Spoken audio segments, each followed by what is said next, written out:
Welcome to All Politics So Local. We are back for another week.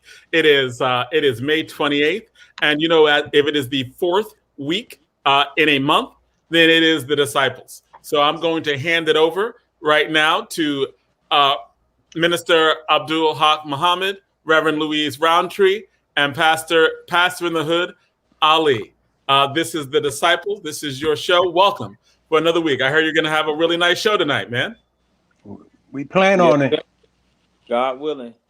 By God's grace. Well, God is willing, Minister. God is definitely willing. We're going to have a very informative, very impactful show tonight. Once again, my name is Brother Abdul Haq Muhammad. I'm the student minister of the Honorable Minister Louis Farrakhan for the Muhammad Mosque of Islam, number 25, which is located here in the city of Newark, New Jersey. Once again, I have with me my illustrious, my esteemed guest, Reverend Roundtree. I know everyone knows you already, particularly in the city of Newark, New Jersey, but if you don't mind reintroducing and representing yourself to the people. Yes, sir. My beloved brother, son, I just called him. My name is Reverend Louise Scott Roundtree, Manager of Clergy Affairs for the Honorable Ras J. Baraka, City of Newark, and associate at the Good Neighbor Baptist Church, where Reverend Dr. George Allen Blackwell is the pastor. And then we have the Newark Interfaith Alliance, which I chair. And it is an honor, Minister Abdul Haq Muhammad and Brother Ed Riley, to sit with you and my colleague, my brother, my big brother, Pastor in the Hood Ali. Thank you.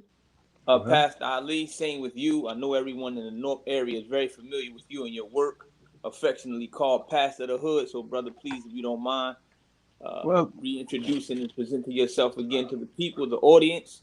Yes, sir. Well, grace and peace be unto you from God our Father and the Lord Jesus Christ. I'm Overseer Brian Ali, a.k.a. the Pastor in the Hood. I'm the overseer for the Episcopal District for the Full Gospel Baptist Church Fellowship International, and I'm the senior pastor of the New Psalmist Worship Center located at 14th Street and Avon Avenue right here in the city of Newark. So it's good to be here, and I'm honored to be sharing with my colleagues tonight. Well, all praises due to Allah. Thank you, my dear brother. Thank you, my dear sister. Is Brother Ed with us? I didn't see him. Yeah. I didn't see him either. Well, all praises due to Allah. Well, again, as a student and follower of the most honorable Elijah Muhammad and the Honorable Minister Louis Farrakhan, we want an immediate end to the police brutality and mob attacks against the so-called Negroes throughout the United States. We've always believed that the federal government should intercede to see that black men and women tried in white courts receive justice in accordance with the laws of the land, or allow us to build a new nation for ourselves dedicated to justice, freedom, and liberty. We know recently there's been a lot of murmuring, a lot of upset black people because of the George Floyd Policing Act. They're not upset or agitated because of the act, but because of what it seems like bipartisan politics, the lack of movement as it relates to the passing of that bill and legislation. So we have with us today a special guest. I'm going to let Reverend Roundtree give us more information as it relates to who she is, what she has been doing, centered around police reform in the state of New Jersey, and some other vital information about our sister. So, Reverend Roundtree. Yes. Minister Abdul Haq Muhammad, the CCRB is no stranger. It is no, how can I put this? It's not something that we are not familiar with, the Civilian Complaint Review Board, that our mayor, and we can go back 50 years and talk about the Honorable Amiri Baraka, Senior Imamu Baraka, who initially brought this to our attention. We are calling upon everyone who is opposed to police brutality to do everything they can to immediately push for the passage of the Police Review Board with Subpoena Power Bill A4656 in the New Jersey State Legislature. We need folks to call. We need folks to email. We need folks to write and meet with your state assembly representatives and state senators and demand that they co-sponsor and vote for the bill. We need rallies. We need marches. We need whatever we can get to make this happen.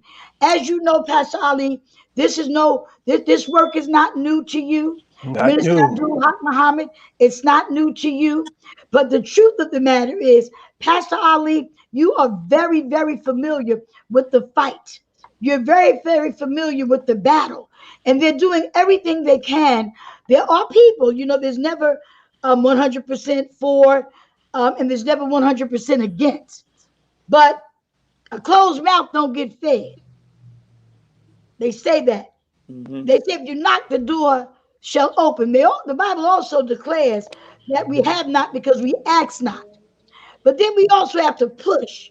And that doesn't mean pray until something happens. It also means push until something happens. And right now we are pushing to make sure that this happens. We are blessed that we have Assemblywoman Shavonda E. Sumter. She is the New Jersey General Assembly 35th Legislative District. I love this sister. She is one that will speak truth to power. She represents the people. The mayor, listen, our mayor, I don't even do anything with politicians or politically without knowing where we stand spiritually and politically. And Mayor Baraka knows that, and we are doing whatever we can to support this. And this young lady, who entered the New Jersey General Assembly in 2012, has served in the executive leadership as Deputy Speaker and Majority Conference Leader. Assemblywoman Sumter currently represents, as I stated earlier, the 35th Legislative District that includes parts of Bergen and Passaic County. In this current session, Assemblywoman Sumter serves as chair of a new assembly committee, Community Development and Affairs, where she looks forward to tackling important issues such as community blight, the wealth gap, and upscaling the needs of New Jersey small businesses. She is also a member of the Labor and Law and Public Safety Committees. In addition, Assemblywoman Sumter was elected as the first woman to chair the Legislative Black Caucus. Assemblywoman Sumter recognizes that her legislation transcends her district and affects the 9 million people in the state of New Jersey. She is a staunch advocate for job growth, women's health, voting rights, civil rights, and criminal justice reform. Assemblywoman Sumter has championed legislation addressing Black maternal and infant mortality in the state. And recently, the governor signed her voting rights legislation into law that will restore voting rights for more than 80,000 individuals who are currently on probation or parole, which was effective March 2020. Wow. Assemblywoman Sumter She's a powerful woman. And business administration from the Fairleigh Dickinson University, Sieberman College of Business, and attended Keene University for her undergraduate degree in political science. The opportunity for her to excel was a result of the generous funding support of state programs, such as the Education Opportunity Fund and corporations that financed her education. Shavonda is a staunch advocate for access to health care services, including mental health. How many know we really need a lot of help with that? Her career in mental health service spans over 20 years, working with health systems throughout the state that included Hackensack, Meridian, UMC, Mountainside. She prides herself on hard work that her parents, Charles and Bonnie Williams, instilled into her. Assemblywoman Sumter has been married for 22 years to Kenneth. Together they have 2 children, a daughter, Tyler, and a son, Kenneth.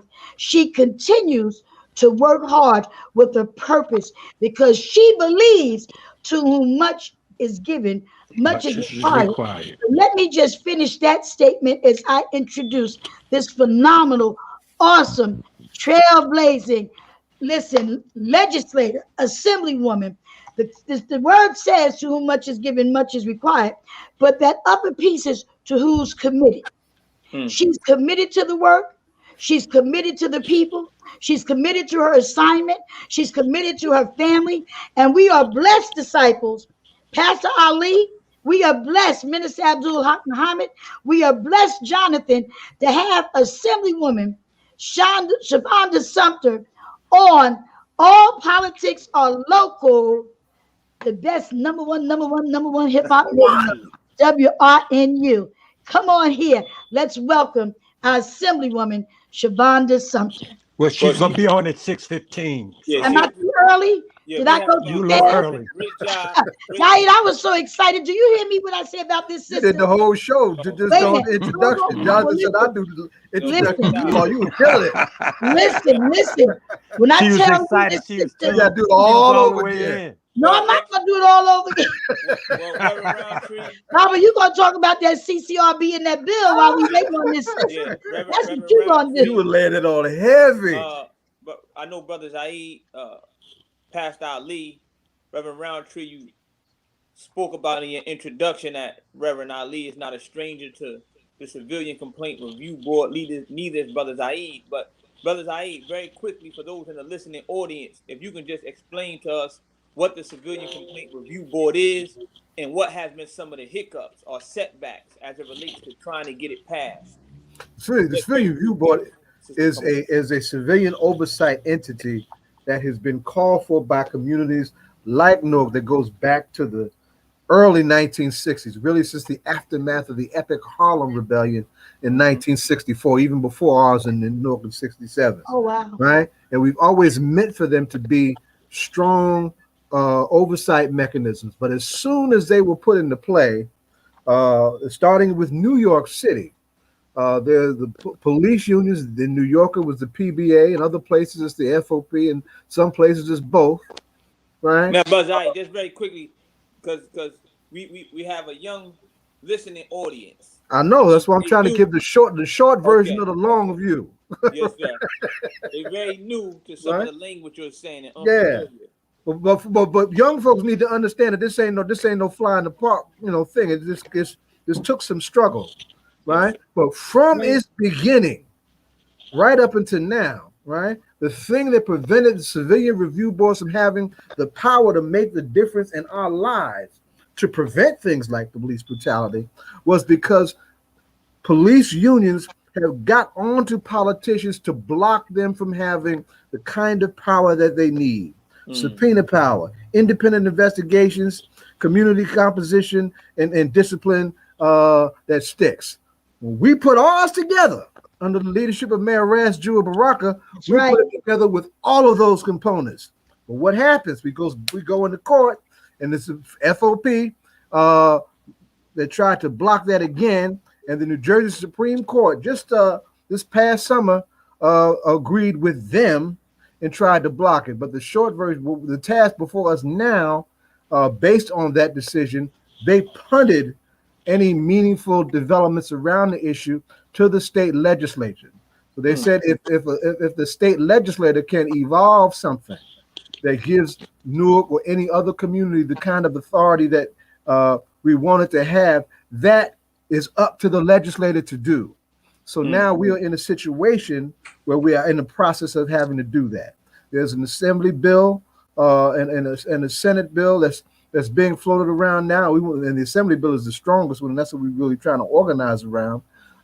In fact, our guest is a co-sponsor of the bill. The bill is 4656 for civilian review boards with all of those components for any city or community that wants one, right? So that's the task that's at hand now. The bill was initiated by Assemblywoman Angela McKnight out of Jersey City, because Jersey City is also trying to affect police reform using a civilian review board. So that's the short version of what it is, and we can unpack that as we go. So the task before us, really within the next few weeks, is to get this bill into this up for vote in the legislature. And try and get it passed, because the time is now. We've got a lecture season coming up. It'll be until next year if we don't get it done this particular session. So that's where we're at. Now, Pastor Ali, the sisters are still not backstage, right? But we know that we're dealing with a legislative body that is predominantly white, predominantly male. So, can you speak to the importance of having a Black woman, in particular, be a part of such a lopsided body, and how imperative and important that is for Black people in New Jersey?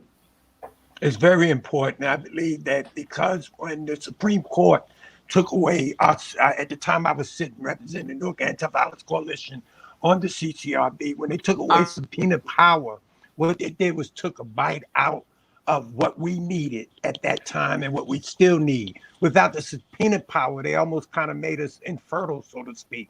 They like sterilized us from being able to operate and being able to do things without the subpoena power.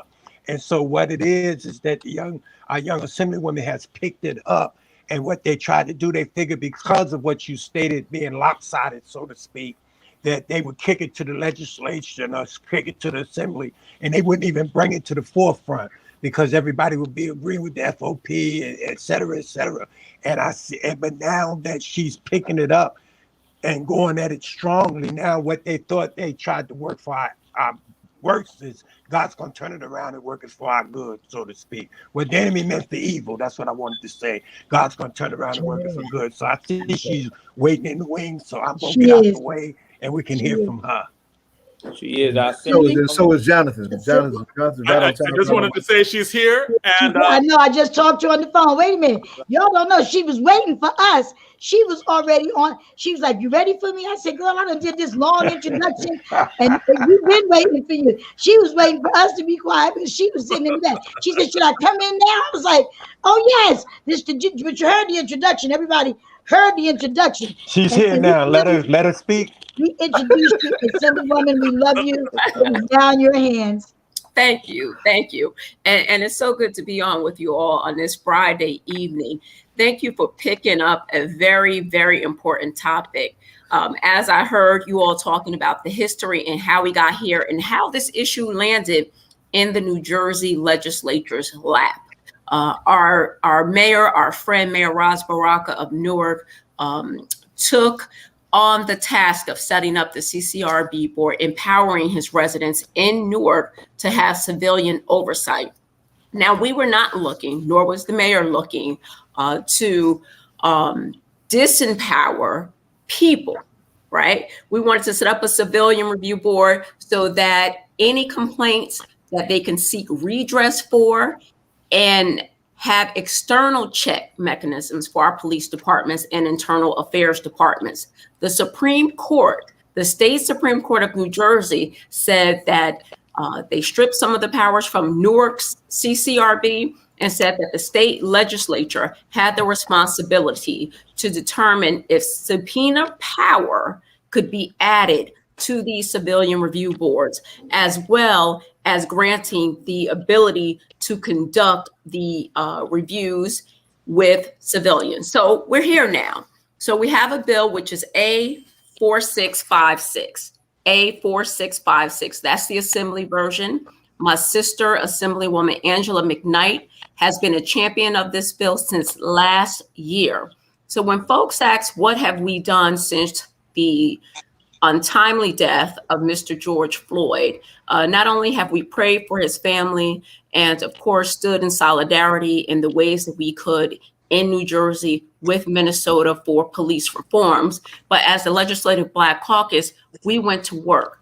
Our job is to make bills to change the systemic and structural racism within the systems to save lives and also create a better quality of life. So on this bill, Assemblywoman McKnight is the forefront runner on this. Assemblyman Benji Wimberly, who's also my teammate in the New Jersey legislature, myself. And then we have Assemblywoman from Trenton, Berlina Reynolds Jackson, someone who I know you all know who are Newarkers or Brick City. I'm from Patterson, so we say Pattersonian. So please don't take any offense if I don't have your nickname right for Newark. But Assemblywoman Tucker, Assemblywoman Timberlake. We also have Assemblyman Caputo, all from Essex County. Assemblyman Holly, who's from Union County. Assemblywoman Valerie Veneri Huddle, who's from Bergen County. Assemblywoman JC, who has parts of Essex County. Assemblyman Johnson, who's from Bergen County as well. And Assemblyman Spearman, who's down south in the Camden areas. So we've done a great job in trying to make sure that we socialize this issue so that we elevate the need to empower our citizens to have some oversight that they pay their taxes for of their police departments when harm is caused to someone while in their custody or during an engagement with the police. It is up to each of us to make sure that we support these measures. We can't get this done in the legislature without you. I shared with our host, Reverend Roundtree, Minister Muhammad, and I see Dr. Pastor Brian Ali was on as well. I shared with them earlier this week that we need support. We need to put the pressure on to not only get the bill posted, because we actually moved it out of committee. And at that committee meeting, although it was Zoom, there were over 100 testifiers, over 100 testifiers. And we also heard that one of the police organizations wanted a seat at the table to discuss the issue. Assemblywoman McKnight made the call the same day for that conversation. So it's not about locking anyone out of the conversation. It's about making sure we have healthy conversations on the need to empower our citizens to have a say in their community policing and in any incident that may cause harm to someone within their communities. It's about allowing them to come up with disciplinary recommendations to go to public safety directors at the city level, the county level, and the state level. Wherever there are police departments, we want to be sure that civilians are engaged, in making sure that our communities are safe and protected, and we're involved in this process, and we're not allowing anyone to take that authority from us. And in fact, as I said earlier, the Supreme Court recommended that we take action to put this system in place, and that would be a structure and a system change. I'd just like to take a few minutes to go through, if I may, some elements of the bill, because I think that's important. First, I want us to recognize that civilian review boards, they vary in structure and powers, right? And one of the things that we're looking for is subpoena power. We want to be sure that we can get to the root cause and get to the answers that we need for our communities to make informed decisions. We also know that good police departments want to make sure that they get to the informed decisions for good policing. The first civilian review boards in the United States was created in Washington, D.C. in 1948. Today, there's over 100 civilian review boards. So we're not talking about something that is so novel and new. We're talking about implementing something that's been around since 1948. So in 2015 is when Mayor Baraka signed his executive order to create a civilian complaint review board. And he went back and forth with his police department, even went to court. And in August of 2020, that's when the Supreme Court struck down key parts of Newark's ordinance for subpoena power to the civilian review boards, and said that they may not conduct investigations at the same time as the police department's internal affairs office that's conducting their own. Part of the reason we heard was not to have any interference in those ongoing investigations with internal affairs. I'm from Patterson. I like to be transparent. I'm told that this is a group of hosts and this is an audience that I can be transparent with. Our police department internal affairs in Patterson has been commandeered by our Passaic County Prosecutor's Office. Wow. Say that one more time. Wow. The Internal Affairs Police Department in the city of Patterson has been taken over by the Passaic County Prosecutor's Office today, right now. So we know that we may not have all the answers and we may not know all the technical terms as civilians, but we do think we can do some framing for the safety of our communities. That's what we're called to do as citizens, right? And the faith world teaches that. I believe in servant leadership. That's my orientation. That's my spiritual orientation of servant leadership. How do we get there? We got to step up to the plate. And we can't leave the onus on just those persons who took an oath of office. And in fact, I took an oath of office and I take that very serious. And I ask for our folks in my district and across the state of New Jersey as the chair of the Legislative Black Caucus to hold me accountable. And this is a way that our citizens can hold their police departments on their local level, their county level, and the state level accountable. We all have to be a part of making sure we improve upon these systems. So it's my hope that you all who are listening will elevate and amplify. I need you to elevate and amplify that your legislators, wherever you're from in the state of New Jersey, all of you have an assembly member and a senator who represents you. Ask them if they support the civilian review board. Please ask them if they support this bill. It's A4656. You can look it up online. Also, you can go to the New Jersey Institute of Social Justice.org. You're going to hear from someone on the next segment who's a sharp young man on this. Go to their website, sign up, and they'll keep you informed about what we're doing with the CCRB and how you can get involved, because we can't do this work alone. And, you know, there's this classic saying, Frederick Douglass said it, we got to agitate to make something happen. Right? We got to agitate to make something happen. And the only way we know how to do that is to talk it up. And to all of you listeners out there, I know you know how to talk it up. This is that important. It's a pillar. It is a pillar in our criminal justice reform efforts to have this implemented. 2 years ago, we did something remarkable and set up the independent prosecutors bill, and you all were partners with us in that. This is another pillar in that structure to make sure that we, again, continue to use the community to get engaged, to know what's happening, to stay woke, to be alert, and to elevate what we should be doing for good policing within our communities, for good law enforcement within our state. And not just wait for something to happen and have to be reactionary and then trying to figure out what we should do. The time is now. We can't wait any longer.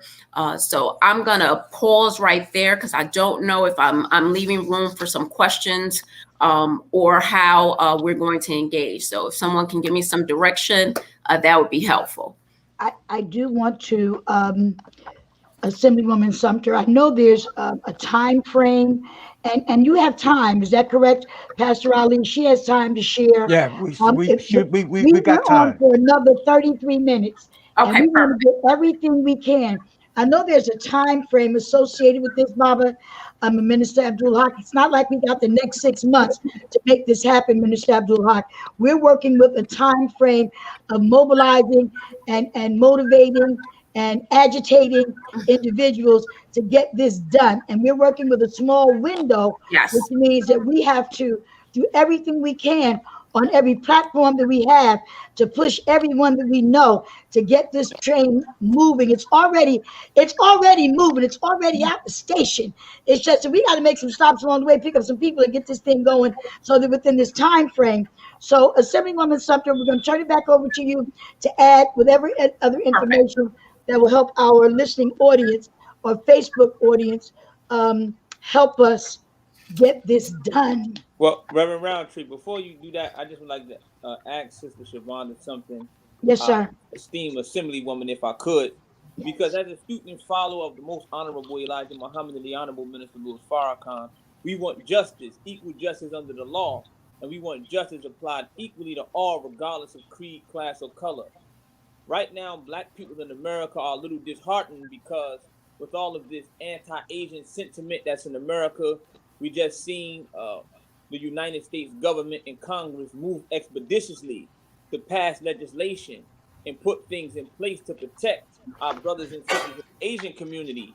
However, when bills or legislation is put forth before the Congress to pass to protect Black folks, there seems to be this gridlock politics. So a lot of times Black folks are a little hesitant to participate and to support a lot of our political leaders and politicians because they feel like, what's the use? So what can you say to the brothers and sisters in the audience who are listening and who feel a little disheartened because of what they see as it relates to this stalemate on the George Floyd Policing Act? Thank you for that. And I'm going to backtrack a little bit. One, all politics is local. So while things are happening or not happening in Washington and gridlock in Washington, please, please, please, to our audience, know that we're right here in New Jersey, and we are working with you and for you. Part of the George Floyd Act in Washington is based on a lot of the bills that we've done here in New Jersey. It's based on a lot of the bills and the work that we've done here in New Jersey. Police cameras, body cameras for all police departments, right? Also part of the conversation. And we put money on it to pay for body cameras. Because remember, we had a young woman, God bless her, whose power was in videotaping. We also passed legislation to allow police officers who just came out the academy, who may be fearful of retaliation if they see something to say something. And that brings us right back to this CCRB bill, right? Because we're talking about communities being able to engage. But the legislature in New Jersey, we're up for election June 8th, which is in 2 weeks. June 8th is an election day in the state of New Jersey.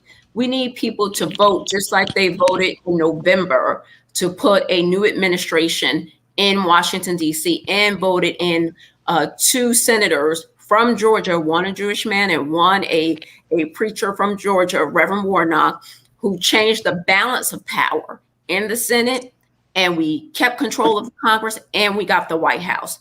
So now we need to continue to agitate Washington, and especially from New Jersey, because there's over 300 bills to stop the voter access in this country. So we have the power and the liberty and the freedom to vote in New Jersey. You can either mail your ballot in or you can go to a polling place this June 8th. I need everybody to do it like their life depends on it. I'm on that ballot. The governor, Phil Murphy, he's on that ballot. All of your local assembly members and state senators are on that ballot. But while you're waiting to do that on June 8th, you also can do some voter action by making sure that you elevate getting this bill passed for a full vote in the New Jersey Assembly and the New Jersey Senate. In June, after June 30th, we break from June into November because we have a general election that's happening, and we have to campaign. Can't take for granted that I'll be there next term if I don't get out there and let people know they need to vote. And that happens across the entire state for 120 people who decide state laws, structural systemic changes that we can make for 9 million people in the state of New Jersey. So I need for you all to elevate and move, right? This is an actionable item. Instead of us sitting there saying, what is Washington doing? What are we doing? What are we doing? What are we doing, right? Let's look in the mirror. Let's do that finger point and have the thumbs point back at us and get to work making sure that you're calling your legislators, that you're saying, we need you to support this bill. Sign on to the bill. That's how you show if you about it. When you sign on to the bill, you about it. We need 41 votes in the Assembly, and we need 21 votes in the Senate. I'll say that one more time. We need 41 votes in the Assembly and 21 votes in the Senate. And right now there's 10 sponsors on this bill.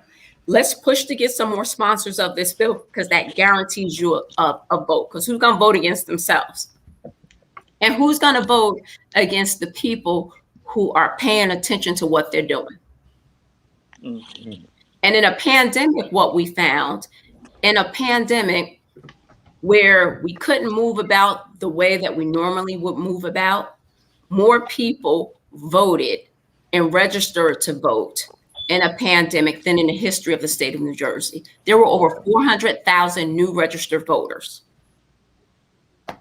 Right. They put the work in. They put the work in because they were a little concerned and they didn't want to repeat of what we had been through the last 3 years. So they put the work in. And what happens is we wait, Assemblywoman, until our back is against the wall before we move. And Minister Abdul, we got to stop waiting until we're against the wall while we got space to do these things And that's where we have to work on the mindset of the people. Don't wait until we are up against a wall or with somebody's foot on our neck for 9 minutes and 40 seconds. We shouldn't have to wait for that, Baba, for us to move. We've been well prepped on the CCR bench, saying it goes back to 1948. We keep dropping the ball along the way, but now we have the opportunity to push this thing. Each one of us are responsible for a very large body of people. You're responsible for a certain amount. Pastor Ali is responsible. She's Assemblywoman Honorable Shavonda, as Council President always says, honorable is a characteristic of the Honorable Shavonda Sumter. And we can do something if we want to. We talk about being involved, so we can get involved and make sure the civilians are involved with that justice piece that you're talking about, Minister Abdullah. And that's right here at home. And that's why I like to lift that up, because as much as we want Washington to move, if we're not doing what we need to do at home, right, it makes it easy for them to say, oh, it's not really a priority. Right. Y'all ain't working hard enough for it, but you want us down here to push it. Exactly. So let's get to work at home. And then we can also, that will carry our federal representatives, right? Our Senator Cory Booker, I know you all know him, right? Our Congresswoman Bonnie Watson-Coleman, Congressman Donald Payne, Malinowski. We got to get the full delegation, because when they see that the state has moved, right, then they got power to go into the halls of Washington and say, all right, New Jersey did this. Y'all come on. My state is with me. That's how that works. Right. So we need to galvanize our people in every space that we're in and elevate it. The other thing is we can't get comfortable, right? Yes, we change who's in the White House. And yes, we got a vice president and our sister Kamala Harris, and we got a Joe Biden in there, but we can't not pay attention and say, y'all in there, we're good, right? That's not what this is, because even still, we still have shootings, right? We still had incidents post Mr. Floyd. Mr. Floyd. Mass shootings. Post. I think because we're talking about the lack of activity sometimes that you find in predominantly Black communities as it relates to getting out and voting. Again, Black people came out in unprecedented numbers, voted for Joe Biden, voted for Kamala Harris. But again, there seems to be a lot of, I would say, heartbreak in terms of what Black folks don't see happening. I think that they feel as if those that we have voted in and put it into office, they're not moving fast enough, and that their concern is not as concerning as it was when we were trying to get them into office. So I again, like Jesus said, Reverend Roundtree, you know, as well as you, Pastor Ali, all that came before me was thieves and robbers. So whoever sits in that seat, you may not be a thief and robber, but you are sitting in the seat of those who was. Many people have sold us out. Black folks, they did all that they could do to get our vote. And then once they get into these halls, these legislative bodies, they don't do all that they could and should do to stand up and fight on our behalf. So again, I just think it has some historical implications in terms of why Black people don't trust politicians as much as we used to, because we've seen many politicians talk very good, talk very strong, and then do very little. But from reading what you have done, my dear sister, I think you are a little different. You are Thank you for that. Thank you. You have been very strong. You have been very consistent. I have some things here before me, some bills that you have put forth and that you are working on passing. I've seen one called the Isolated Confinement Restriction Act that prohibits the use of isolated confinement in correctional facilities. Can you just talk about that very quickly, dear sister? Certainly, and thank you for that, because I pride myself on being responsible, right? And I pride myself on being accountable, not only to my district, but also to people and to the movement and the change that we want to see in our communities. The only way I know how to do that is to stay in tune. My professional background is over 20 years in mental health. That's my professional background. Knowing that 1 in 5 persons suffer from mental illness. With the pandemic, Black and brown folks, anxiety and depression in women has skyrocketed. Knowing that we are more likely, our Black men, to be incarcerated in the state of New Jersey than any other culture of men alarmed me when I entered the legislature. And I've been in the legislature for 10 years. Ending solitary confinement was major because there was 70% of persons incarcerated who suffer from some form of mental illness, trauma, or addiction.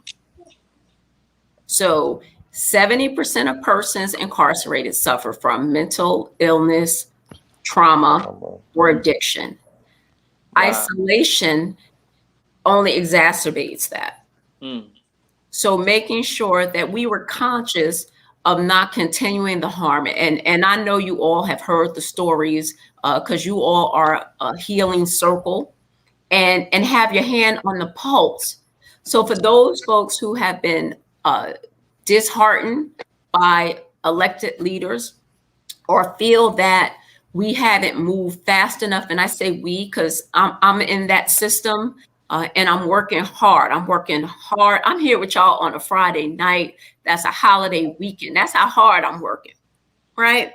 And we appreciate that. We appreciate that. Yes. Right. And Brother Muhammad has seen me 3 times this week, right? Yes. So I'm about the business of making sure we have the change so that my son, who's 21, can be free. My yet unborn grandchildren can live freely in these United States. You know, we know it's a country that doesn't always love us as hard as we love it. But I'm working and I'm partnering with more and more people daily who's on the same train, as you mentioned, Reverend Roundtree, that has left the station to get us to the promised land and to reveal and take the scales off the eyes, right? So they can see the pains, those folks who don't have the cultural orientation, right, to what we're brought up into. New Jersey is interesting because there's some rural parts, right? When you go up in the Sussex County area, you can get some fresh bison. Then you got the farmland parts where you know, we did a lot around agriculture because New Jersey has, you know, some farm workers who weren't paid fairly. So you got to open people's eyes who may not have left the radius of their zip code. That's right. Even in New Jersey. And in law enforcement, it's a separate set of training, right? And all of this correlates to how people view, right, perception of law enforcement, how we get good brothers and sisters to move in that space, how we get constituents to engage with law enforcement and be able to safely make it home too, right? And if they're released back into our communities, to get that fresh start so they don't have to keep going back through that door for a meal, for health care, right? For a safe place to stay.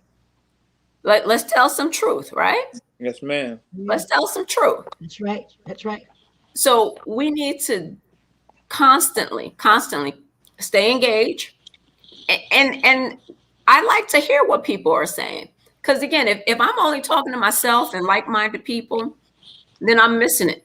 That's right. You're going to be like the farm workers. Yeah. Right? I'm missing it. The farm workers and the folks from 16th Avenue have a different mindset. Well, Right. Mindset. People on Springfield Avenue and 920 Broad Street have a different mind. City Hall and County of Essex have a different. Yes. Broadway and Patterson, different mindset. You know that. Wait a minute. Deal in Newark, New Jersey have a different mindset. Anybody heard Deal? I know you're trying to get into what you're real quick before she go. If she can speak to the incident that happened in Perth Amboy, it went viral. We saw some Black and Hispanic youth riding their bikes in Perth Amboy. Their bikes were taken. One was arrested. It caused a lot of controversy in social media. A lot of people were talking about it. Could you just speak to that very quickly? Are you familiar with that video and incident and what happened? I've seen the video. I don't have any facts on the follow-up, if you will, the details. One of the things I have to be cautious of as a state elected official is how I engage, right? Mm-hmm. So again, back to why a civilian review board is important, because I'm limited in my powers on what I can do once it becomes an investigation, a formal investigation. Let me help you here.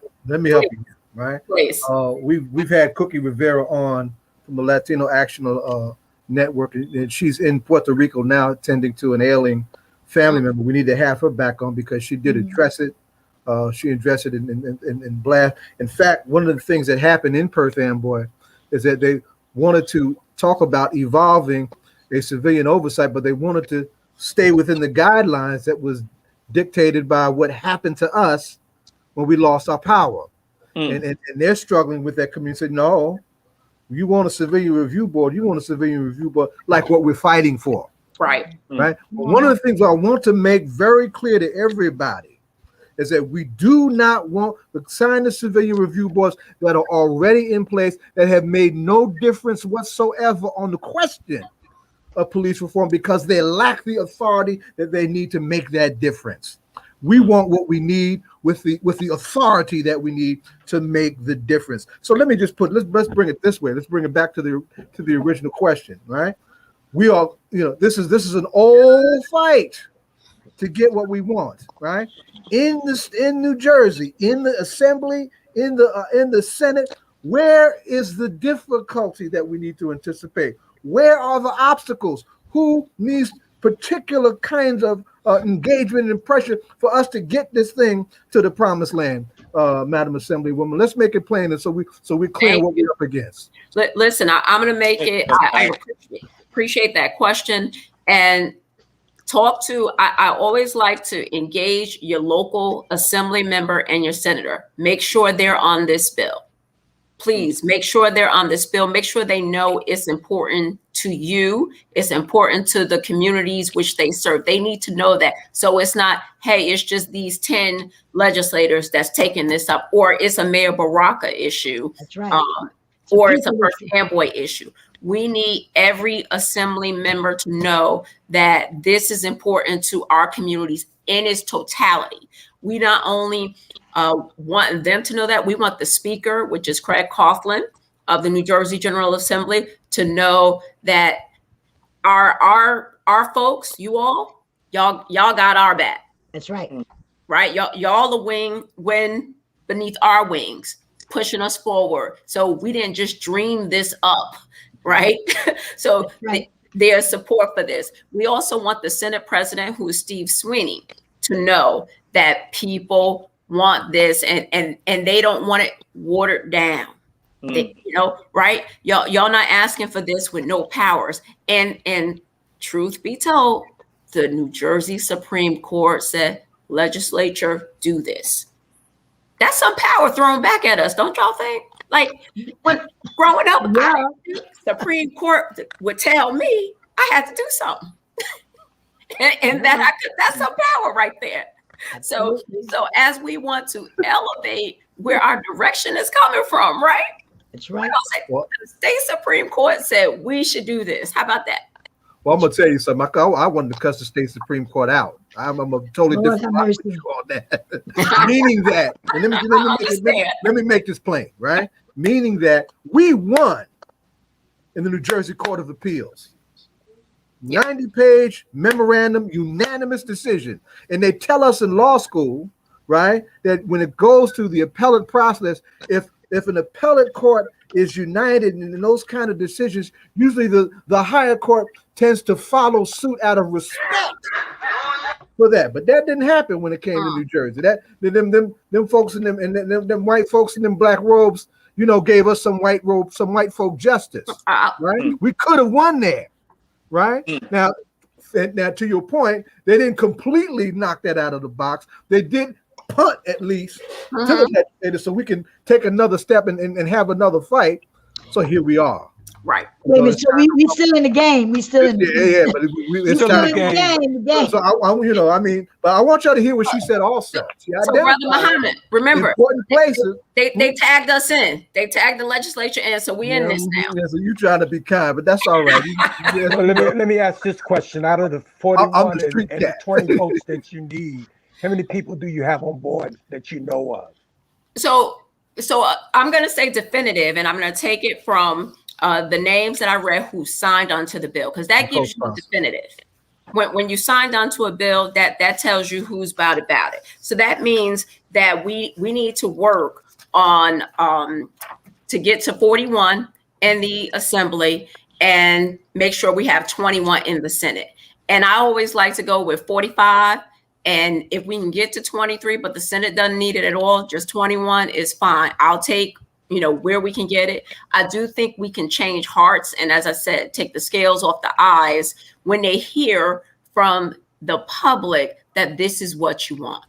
It is not something that we are creating as an obstacle, right? It's something that we legitimately want our civilians to have with subpoena powers to conduct investigations so that they can have a meaningful meeting.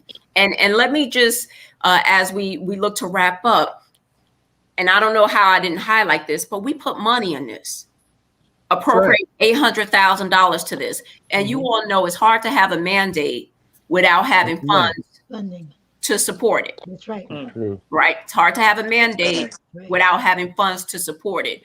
And so that's all the more reason why we need our community. And when I say community, y'all know what I mean. Yes. Our community to stand with us and elevate it and make those phone calls or send those emails because most offices are virtual, and let your reps know that this is important. And I'm going to say, get to it. And I believe in talking to everybody, even Republicans. So yes, that's important to say. Right?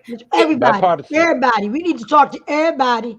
Ask everybody, as they say. The great Kwame Ture taught us, you do your work so well that you affect defections within their ranks.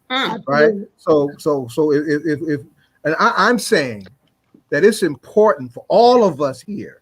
And I ain't just talking about on this show, right? For all of us in this historical moment to recognize that this is an epic historical moment. That's right. The kind of moment that should challenge all of us. If this is indeed a moment of racial reckoning in this country, we need elected officials, regardless of their background. That's right. To recognize that urgency and to act accordingly. Yes. And if they fall back on their whiteness, or they fall back on fear of reprisal from the PBA or from whoever's in charge of their party, they're not concerned about our community. You will betraying a moment That's right. that history will not be kind to you for. Come on here. And we need not to let anybody be weak-kneed at this particular moment. Our kids and our grandkids, because they called me out to the battlefield with them. I was just coming out of COVID, right? Last summer, 15 to 26 million in number gave us the hottest protest summer that this country has ever seen. Yes. They deserve us to come correct with this. That's right. Right? So Governor Murphy, right? We the 94%, right? So, when it comes to your desk, don't be shy. Don't be shy. Come with it. No, I'm going to make it plain. Right. Okay? Somebody have to tell you the process. That's it. Come correct. Come correct. Those are you Republicans who you say you're about. If we don't do what we're supposed to do, it ain't going to never get to his desk. Let's be clear. Well, we got to get it there. Assemblywoman, yes, we can jump to the governor's desk, but without the necessary process being followed. So Assemblywoman, if you don't mind, just one more time making that clear, that we can't put it on the governor until we do what we're supposed to do as a people to get behind this 85646 bill. That's right. Okay. 4656. Right there. 4656.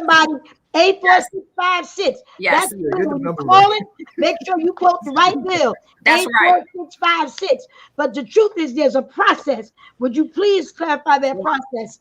Absolutely. And the process is, we have moved it through the Assembly. We have moved it through the Assembly, through my committee, which I am chair of, and that's why it's important to have Black women, Black leaders who are chairs in the state assembly and locally. That's why all politics is local. It moved through it moved through my committee. Full support. Moved through my committee. We're adding an amendment to have subpoena power because, right, we heard it has to be there for this to work. So we want to make sure the language is right in here to give the authority to civilians that they need. We next will have it go through committee again. That's why we need everybody to start getting active and reaching out to your assembly person or your senators. Go to njlegislature.org, njlegislature.org, and you can look up your town and see who your representative is. Everybody has a representative. We're looking for them to sign on to A4656, to sign on as a co-sponsor of A4656. Next, we need the same bill to move through the Senate. So same pressure you put on the assembly members, put on the Senate, the senators. And then I want you to reach out to who controls the board, who makes sure that bills are posted for a full vote in the assembly and the Senate. That is the Speaker of the House, who's just like Nancy Pelosi in Washington. We have a local Speaker of the House. His name is Craig Coughlin, Middlesex County. Please, please, please, please reach out for him, saying this bill is important. Having a civilian review board with subpoena power is important. And I need you to use that language. I need you to use that language, right? We don't just want a civilian review board that just has, civilians on it. That's great. But we need them to have the subpoena power for the investigatory knowledge to make some good decisions. We want them to be able to make some good decisions, some good recommendations for improvements. That's what we want. We're capable. We're competent. We're the people. Right? We can do this. We're the people. We can do this. As we wind down, I want to let everybody know too that Mayor Baraka is calling a major emergency press conference on June 3rd, City Hall, 10:30, in support of this current drive for the CCRB bill. Folks, come out, turn out, show up. Right? We have mobilized on the state level when it went to Assemblywoman Sumter's committee. Right? No communities for accountable policing. We've done that. So be in touch with us. If you want to be in touch with us, holler at me. Right? We've got a major call that we're doing this week.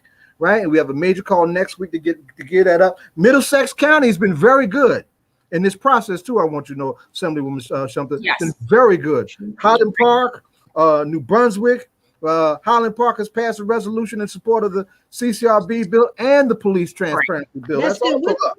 Right, so that's good things going on. So once again, did you finalize the last step before? Because last step is if we get that pressure going, the date, the date we got to do it before the end of June. 2021. Before June 21st. We don't have that. We're talking 31 days from now. We need to be in place. Everything we don't have. That's why I'm talking about the timeline, because while people don't understand that we down to crunch time to get what we need to get done in the house. That's it. So we don't have everything we do from here on in is to be a push. Yes. A push to make sure June 21st, we don't have to come back. Now, what happens is if we don't do it and we don't get it done by then, we might end up back at the drawing board, and we're not doing that. That's right. We're not going to start all over again. I just want to somebody. I'm done. Yeah, I just want to make we have 2 minutes left. We would definitely want to end on time tonight. So we have the sheriff's race, coming up next. So anything that you want to do to close out this really, really good segment? I want to thank you all for having me. I want to make sure that we stay engaged. Reach out if you need to. The bill is A4656. Please take a look at njlegislature.org. Also, you can go to the New Jersey Institute of Social Justice.org if you want to get involved. It's time for us to activate our activism. I know you all can do it, because if you're tuned into this, then I know you are the folks that I need to be working with. Thank you all for having me. We got one question we got to ask you. Right? I don't know if you've been briefed. Right? This is All Politics and Local, America's #1 hip-hop talk show. It's a hip-hop talk show. So the question everybody asks on their first go around with us is, who is your favorite hip hop artist, or who are you listening to now, most right now that's got you flowing? So my favorite person is MC Light. So all time favorite. And who am I listening to now? In hip hop, I don't know. I've been on a spiritual journey. That's it. That's good. That's good. Because this season has been a Hip little. hop will make you do that. Listen, so Right. So Jonathan McReynolds has a song called Yes. Grace. If y'all haven't heard that song, Grace, Yes. that's it right now. That's it. Yes. Who? What's his That's the name? dispensation we are in, Jonathan Jonathan McReynolds. Yeah, Jonathan Grace. McReynolds. All right. Oh, Grace. We'll put it up. I need Everything. all that. We all do. We all need it. We get grace and mercy every day, but we need as much as we can get. Yes. I was Thank going you to so add much, Assemblywoman. Thank you so much. Thank for you your so much, time. Thank you so Assemblywoman much. Shavonda, representing the woman. Yes, Thank sir. Thank you. Reverend. Thank you. Thank you. He Assembly. saves everybody. Thank you, Pastor. And Ali. thank you. Brother Zai. Thank you. And thank you for the disciples for another week. Definitely appreciate Peace and always love. having you on. And you guys are going to have you guys have some really good guests. We always coming up. something. All right. Be safe, everyone. You as well. God bless you all. Bless you. All right. So that is All Politics Are Local, America's number one political radio talk show. Let me get We are out. getting ready to go into the next segment of our show. And we're going to be talking about the race that is heating up for sheriff. And we always invite candidates on. We always have them on, and we always ask them the same questions that we have. Like all candidates get the same questions.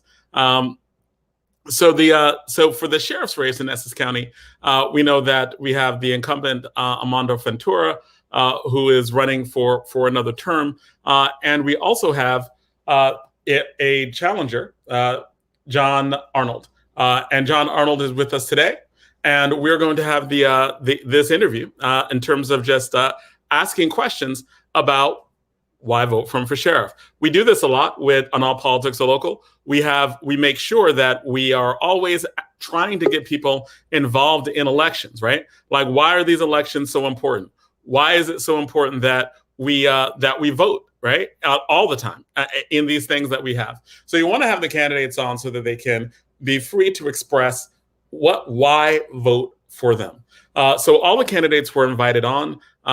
The third candidate we weren't able to get in touch with in terms of they didn't get back in touch with us. Armando Fontoura originally did agree to come on the show, but had some personal family issues that made him not able to come on the show tonight. But we do have the former deputy director for Newark, New Jersey, and we have right now who is running for candidate, the former deputy director, John Arnold. So welcome, everyone. John Arnold on All Politics Are Local. We appreciate having you on. Thank you. Tonight to talk about your run. Thank you. Well, hello and good evening, everyone, and good evening, alumni. What's up, Science Hard Charger? Right. So full disclosure, I am a Science Park High School alum. I also teach and coach debate at Science Park High School. John Arnold is a former Science High School student, and we're both Science Park alumni. So I'm wearing, you can see I'm busting my Science. I see you representing. All right. So I do this almost every week. Yeah, almost every week I'm wearing my shirt. So thank you for coming on here tonight. Thank you. Thank you for having me. And we'll jump right into it, right? Like, so you're running for sheriff. First question, what do sheriffs do? Like, I'm not sure, right? Like the county sheriff, what do sheriffs do? What is the position? Well, that's a great question, because if we had a sheriff that was very active in our community, everyone would know what we do, what the sheriff does. The sheriff is responsible primarily for the county parks, the county facilities, providing security for their patrolling county roads, since he absorbed the county police. And also he has the emergency management function for the county. And then within the sheriff's department, you have the Sheriff's Bureau of Narcotics, You have the fugitive squad, which goes out and arrests fugitives who are wanted on warrants for, not showing up. Murder, that would be murder. That would be juvenile warrants, child abuse warrants, those type of things. Any type of criminal warrant that's in the system, the fugitive squad would be out there doing that type of thing, arresting folks. But that's what the sheriff does. And he's also available to help, other local municipalities in times of distress, in times of civil unrest. His resources are more than most local departments would have, with the exception of Newark. So that's what the sheriff does. Okay, so and one of the things that you mentioned in terms of what the sheriff does is you said emergency response. What does that mean? So if you have like just the past protest we had in the city of Newark this past summer, you had local municipalities respond to Newark because we know we had some individuals who were not from our community. We had already had a protest. Our citizens had already had a protest within the city of Newark. And we had some people who came from South Jersey, Pennsylvania, to try to cause civil unrest in Newark. The sheriff's office was present. He assisted the Newark PD on a mutual aid agreement where they came out and they worked together to try to make sure that no civil unrest would take place in the city of Newark. So he does that to all of the 21 municipalities. He's available to do that to all the municipalities. He also assists with local authorities if you have, like, let's say, a major fire during the pandemic. Wherever he can lend his resources that needs to be there in emergency, that's what he's able to do. Okay, so on the issue of like trying to clarify and clarification questions on what the sheriff does, what is the difference between what the sheriff does and the police? Because I mean, it could be confusing for many people, right? Like when they call up, they call their police, but you're running for sheriff. So right. What is the difference? And you were deputy director in Newark. So what is the difference between what the police do and what the sheriff does? Well, by powers, police and sheriff's officers share the same power. Jurisdictionally, the sheriff's department, the sheriff's officers have jurisdiction countywide. So that's one of the major differences, but they still can do the same functions as a local police department. What the sheriff does, which is different than a police chief or a police director, is that he's elected into office. He's not appointed. So the people have to elect him into office. The people have to come out and vote for him and put him in office. Whereas a police director or a police chief, if they take a test, they can become the chief. That's a political appointment. But the sheriff is the only chief law enforcement officer that answers to the people and is held accountable by the people as a whole, as opposed to having to answer to the mayor or to, someone else. The sheriff stands alone as the chief law enforcement, uniform law enforcement in the county. Okay, so Donna, do you have any other clarification questions on what the sheriff actually does? Because I think that these questions are important. I know that, Donna, you always talk about civics. Just in terms of clarifying what the sheriff does, is there any question that you have that is clarifying about what he said? All right, no, I guess we're the only ones in here right now. So, all right, so let's make sure she's okay. Yes, absolutely. So no, she is here, but I think she's having some technical difficulties. Can you hear me now? Yes, we can hear you. Yes. Can you just give me some historical? How you doing, Mr. Arnold? Can you give us some historical? Go ahead, sir. I'm sorry. And again, we're just asking some historical on stuff that he said. No, I got that's what I'm saying. The historical context of the office of sheriff.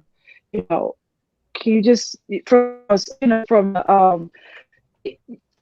the history of the sheriff's office and it went later. You're going in and out. So I think what you're asking is there a history that differentiates, or is there a history that explains what the sheriff office does?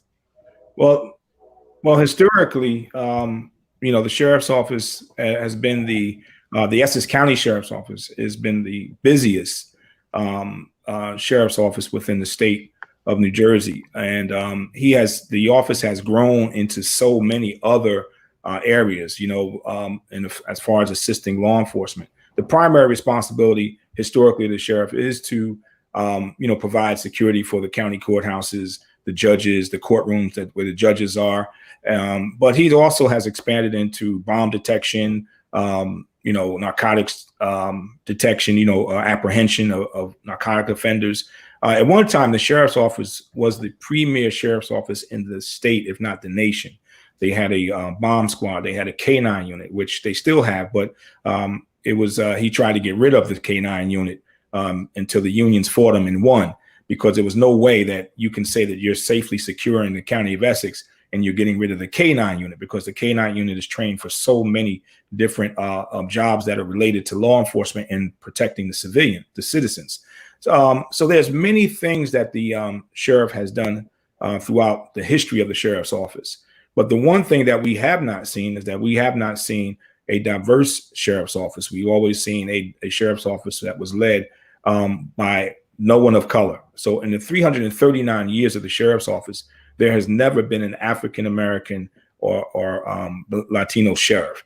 And we are the ones who keep putting the sheriff in office, but yet we are not getting the service that is due to us. So as we say, it's taxation without representation. It's not diverse. It has never really been diverse. Is not in his leadership. There's no real diversity there. I mean, the sheriff said that he has the most diverse sheriff's office in the state, but that's because the men and women who are there, the captains, which is the highest rank, before an appointment, they took tests and achieved that. And even with that, there's some discrepancies and lawsuits about who was appointed or who's being appointed into these positions. So I look at the sheriff's office, and historically, where we're going as far as a post George Floyd era, I see it still being, historical, like antiquated. And even during this campaign, there's no real plan, no real vision, no real statement from the current sheriff to bring us forward into a police reform, into police transformation, transforming his department. And that's the whole reason why I came out and decided to run, because I know we can and we will do better under my leadership. And I think this is a really good segue into the next section. This has been a really, really tumultuous year. For the past year, there have been calls to defund the police, and there have been very high interest, right, in speaking out against police brutality. What is there in your background that makes you the right candidate for the moment we are living in now? Well, one thing I would say, I'll start off with this, is that I'm the black candidate. I'm one of two black candidates, but the other candidate is not doing anything or saying anything. So I don't even know if he's still in the race. But me, I'm the only black candidate in the race that is out here campaigning and meeting people and talking to people and finding out what's going on in the community. And the thing is that I specifically did not put anything concerning Black Lives Matter on my material. Why? Because I didn't want to make it political, because it's not political to me. It's a reality to me. I'm a black man in America. I have a black son. I have black daughters. They have black boyfriends. I have a black granddaughter. So living in Black Lives Matter is a reality to me. Every day I walk out the door, I don't know what can happen to me. I don't know what can happen to my children. I pray every night that they're covered. And when it comes to bringing the policing into the next dimension where we have to go, where the nation is calling for, I know best because I'm experiencing it. It's not one protest that I did in all my life. I protested. I've talked out about it. I've been consistently bringing out issues and bringing solutions to the table of how we can change things in policing, such as de-escalating, de-escalating techniques, de-escalating tools that are available that this community, law enforcement community, is not using. This sheriff's office is not using. Matter of fact, if you saw the last segment of Channel 4 News with Sarah Wallace, she did a whole training, a whole series of how there's no training in the sheriff's department, how the only de-escalation tool they have, which we know about, is a taser, that how there's not anyone certified to use them. And that's information that we obtained from the union that says that, listen, we have them, but no one's able to use them. So that means that the only de-escalation tool you have is your gun. You can't even say that you have verbal judo because we know that there's no training in the sheriff's office. So when it comes to, why should I be the one to be the next sheriff, is that I'm for training. I'm for de-escalation. I'm for bringing us into the next dimension that policing is, the nation is calling for. Our community is calling for. You just had a great segment about the CCRB. I'm the only one that, when you look at my platform, it's on there. Mandatory body cameras. Listen, making sure that they're better trained, making sure that we have a better community policing, community engagement with the community that we're here to serve. That's the whole thing. I want to put the public back in public safety, because we seem to have gotten away, and not all of us. There are still some good officers out there, but we seem to have gotten away from protecting and serving. We have this attitude as us against them, and that's wrong. It's wrong. The citizens pay our salaries and expect us to do a job that is above and beyond reproach, a job that we should want to do. I enjoyed policing. I enjoyed bringing satisfaction to the citizens when they were a victim of crime. I enjoyed telling that mother or that father who lost a loved one to a homicide or a senseless murder, we have the individual that was responsible and we are bringing them to justice. I enjoyed doing my job. What's going on in America over the last couple of years is disgusting in police work. And good cops, let me just say this to the audience, understand that good cops don't like bad cops. Why? Because it's a reflection on us, but also it puts us in a dangerous position, because you have now tainted our badge that we worked hard for. And also, you also put our lives in jeopardy by the shenanigans that you do, the racist acts that you do. So in order to understand why I'm running, you have to understand my history. I sat on as deputy police director appointed by Mayor Ras Baraka. I sat on his police trial board. And one of the things that we did was, for the good cops, they were being victims of racism and discrimination. When I looked at the cases, if it was something that shouldn't have even been in front of me, I dismissed it. I got rid of it. But there were cops who were engaging in those type of activities, being racist or treating our citizens harshly or wrongfully or criminally, they got fired. And that's my reputation. I was firm, but I was fair. And that's why people respect me in law enforcement and in the community. To clarify, yes? Go ahead. Because I wanted to get clarification on something I just heard Deputy Director say. First. I didn't hear you, sir. You can start first. With your question, Donna? I heard Deputy Director, you said that you were appointed by Mayor Baraka to his police trial board. Can you tell me what the police trial board does? Or what was your duties on the police trial board? So yes, I was chairman of the police trial board, and police trial board is when an officer commits an infraction. There's several levels of discipline that officer will face. It might be something that is done on the command level, which is done within the precinct by his superior officer. If it's something that causes a suspension for 6 days or more, then it would come to the police trial board. And in the police trial board, there would be myself as the chairman, and there would be two other captains or deputy chiefs, the highest ranking officers in the department. And it would actually be a trial. We would hear evidence, we would render a decision, and we would send it to the director to make sure that the right action was taken, the right corrective action was taken. If it meant suspension, then that's what we recommended. Usually the director suspended the officer. If it was retraining, then that's what the director would do for the officer. And that's the way that we kept discipline within the police department and also kept integrity in the police department. On clarifying, and especially on terms of that point, you talked about de-escalation. You talked about what you did when you were deputy director under Ras Baraka. What are the specific programs? Like when you talk about de-escalation, what are the specific programs like that you would implement that you have done before, right? Like stuff like the trial board that you talked about. Like, are there things that you've done that you would bring to the county? Most definitely. There's things that I've done and things that I have not done, but are best practices throughout the nation as far as bringing police reform.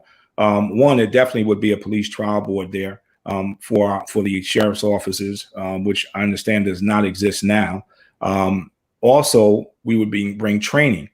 We know there is no training. And one of the things that you want to do is you want to make sure that your officers are trained. Matter of fact, this is a fact of statement. The union of the Essex County Sheriff's Office filed a grievance that they were not receiving the basic training that police officers need and is required by the Attorney General. This grievance went all the way to the Attorney General's office. And as a matter of fact, it hasn't gone out for bid. A bid for training and establishing policy and procedures has not been done until the investigation on Channel 4 was aired on national TV. So we have to go in and we have to make sure as sheriff that we establish policy and procedures. And the policies and procedures must be revised, that are in place now must be revised, and they must be brought up to date to what's going on in the nation, best practices from what's going on in other departments around the nation. What have we learned from post George Floyd? What can we implement? We also have to touch base with the community more. We have to partner. I intend to partner with private institutions, social organizations. I intend to partner with other law enforcement organizations to try to come up with best solutions. I have spoken to a wonderful group out of South Orange who is doing something that I say is tremendous. They are doing implementing programs where, we're giving more power to the police officers to not arrest, but to also, make a decision, a station house adjustment, because every time a child does, especially our children, they do something, they don't have to have a punitive action against them. They don't have to go to jail. There was a young boy up in South Orange. I understand the story from some neighbors when I was campaigning. They said there was young boys. They took another boy's bike. It was a misunderstanding, and they called the cops. And the cops came, and of course, the cops were going to arrest. But the neighborhood said, no, we don't want the kid arrested.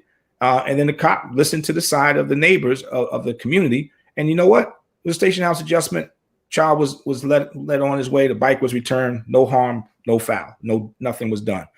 These type of things are that the power we have to put back into the community. We have to have the community at the table. One of the first things I said when I came out announcing that I was going to be sheriff was that I said, listen, we have to have everyone inclusive, black, brown, white, LGBTQ. We have to have everyone, even our young people, at the table. So the other thing I'm going to do as sheriff is put in a community public safety advisory board.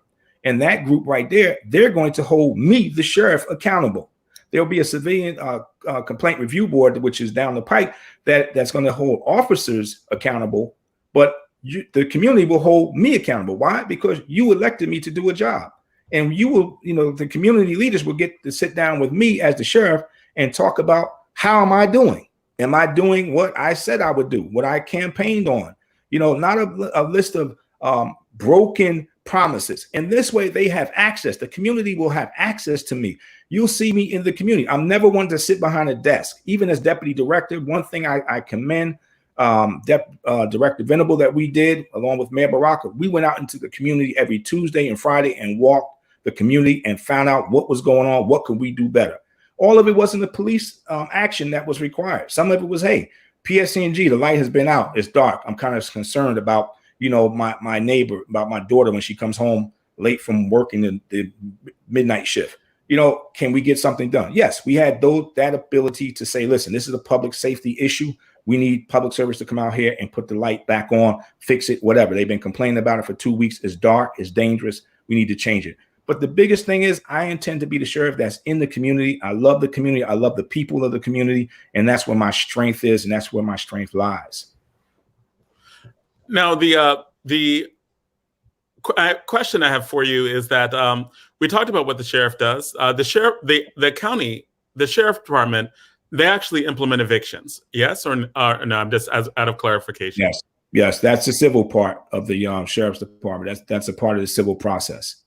They're based on COVID and all of the rent delays that have been going on in various laws. It's been projected. We've talked about this on our show multiple times that it looks like in Essex County there may be record numbers of evictions that happen, and that might happen in the next few months.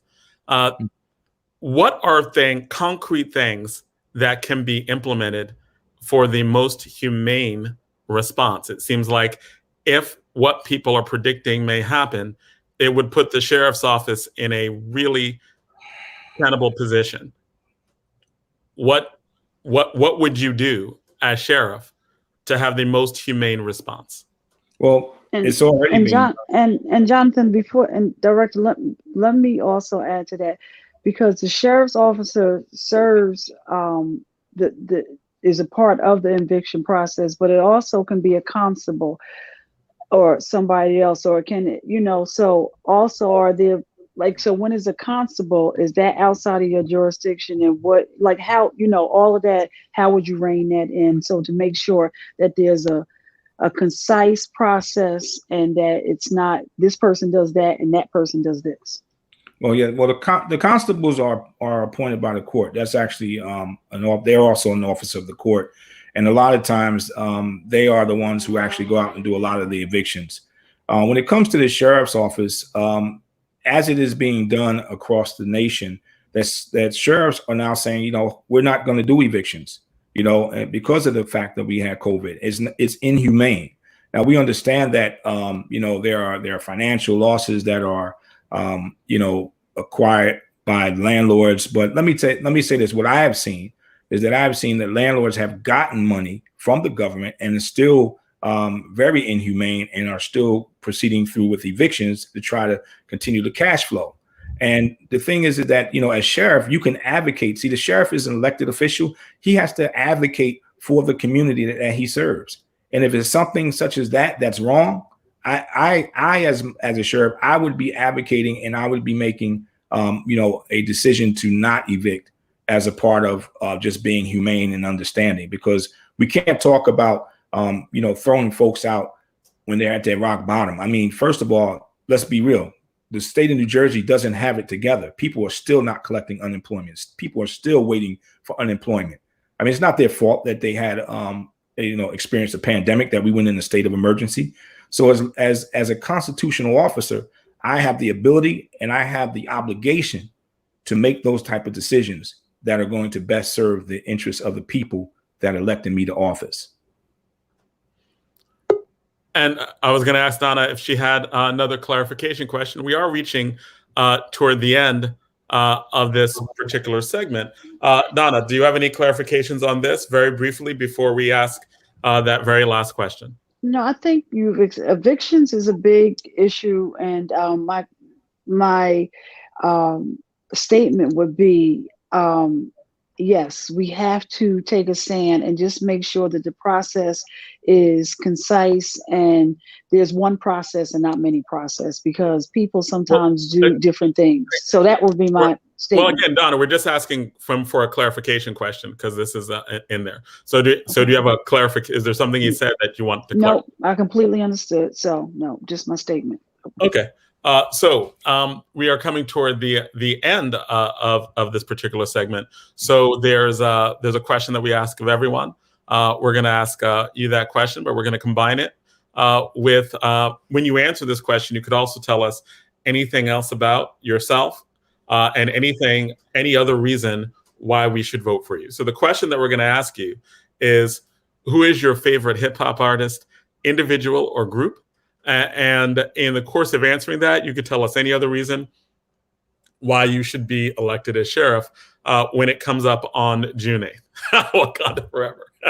DMX, come on now. Okay. DMX, what y'all want? What y'all really want?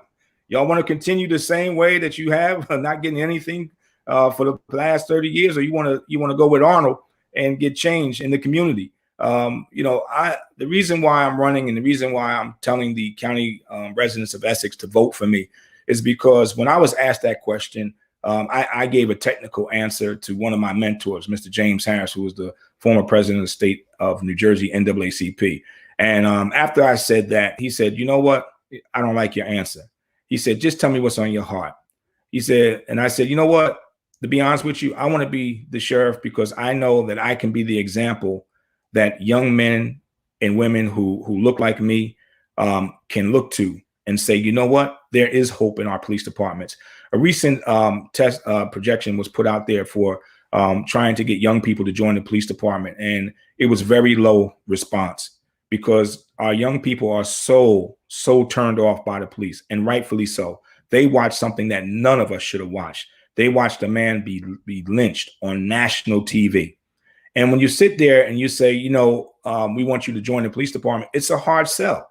But I believe I can show the community that you can do law enforcement the right way. I've done it throughout my whole career. I've retired without any cases being brought against me for anything illegal, for any type of other internal cases, no lawsuits. You know, I don't have lawsuits against Black women because I demoted them because they did something that was not even done during the job, something done allegedly done in their personal life. I mean, we have Detective Shay Carr, who was she was just honored for being a great detective. And she went out there and it got into somebody didn't like her personally. And she came to the sheriff for help. And what did he do? Instead of defending his own officer, he demoted her. And then he banished her down to the Sally Port where all the prisoners are and put on the prisoner transport. How do you take one of your best officers off of something that they didn't even do wrong on the job? I don't discriminate against folks. You have lawsuits, so many lawsuits from Black and white officers in that department. So it's a law, you know, so I understand why young folks don't want to be involved. If you're a Muslim, you have to fear retribution for being a Muslim in the Essex County Sheriff's Department. If you look at the current case that's there now, Saladin versus Domino versus Armando Fontoura online, Google it, read it, and you make your own decision. This is what we're dealing with. So the reason why I'm running for sheriff is because I know that I'm the only one out of the 3 candidates that has a vision and a plan to move us forward.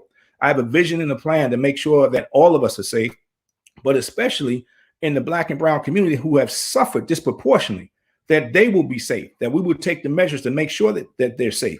And we have police officers that are on the job who are doing things that are illegal and discriminatory and racist. Let me tell you, they are gone. It ain't no talking to them and trying to work it out and suspension. They're fired. We're not tolerating it. And I found this on this campaign that as when you walk through the suburbs and you see Black Lives Matter signs on the lawns, it's Black and whites who are saying Black Lives Matter because they understand that there's no place in our society for racism and for racist cops. And you know what? And the majority of us, a majority of the officers are not racist. Matter of fact, the vast majority, it's only a few in every department. Every department has its own bad apples. And I'm willing to get rid of the bad apples. You know, I believe in the Essex County Sheriff's Office. More would support me if they weren't fearing retaliation from the sheriff. They will come out and support. His own union endorsed me. The state PBA union endorsed me. And it's not because I'm soft on officers. It's because I'm tough on crime. I'm fair, but I'm firm. And the thing is that when we move forward, we talk about making change. We have to be the change we want. If Black Lives Matter, you can't be convinced that the election that you're seeing, the campaign leadership you're seeing coming to your house is genuine. This is genuine right here because I live it. I'm not putting it on a piece of literature that I only put in the 4 urban cities and won't put up in the suburbs.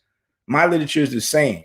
It goes up in the suburbs and it goes in the urban community because I want everyone to know who I am, a genuine person who is ready, willing, and able to do the job as Essex County Sheriff. That's why I'm running. And Jonathan, your mic is on. So Deputy Director John Arnold, you forgot the question. What hip hop artist I already asked him. He said DMX. But, I didn't. Oh, I thought. Yeah. Okay, I didn't hear. Come on, Donna, okay, I'm sorry. All right, I'm sorry. I got you. I'm sorry, sir. Okay, you're supposed to know that. I'm sorry.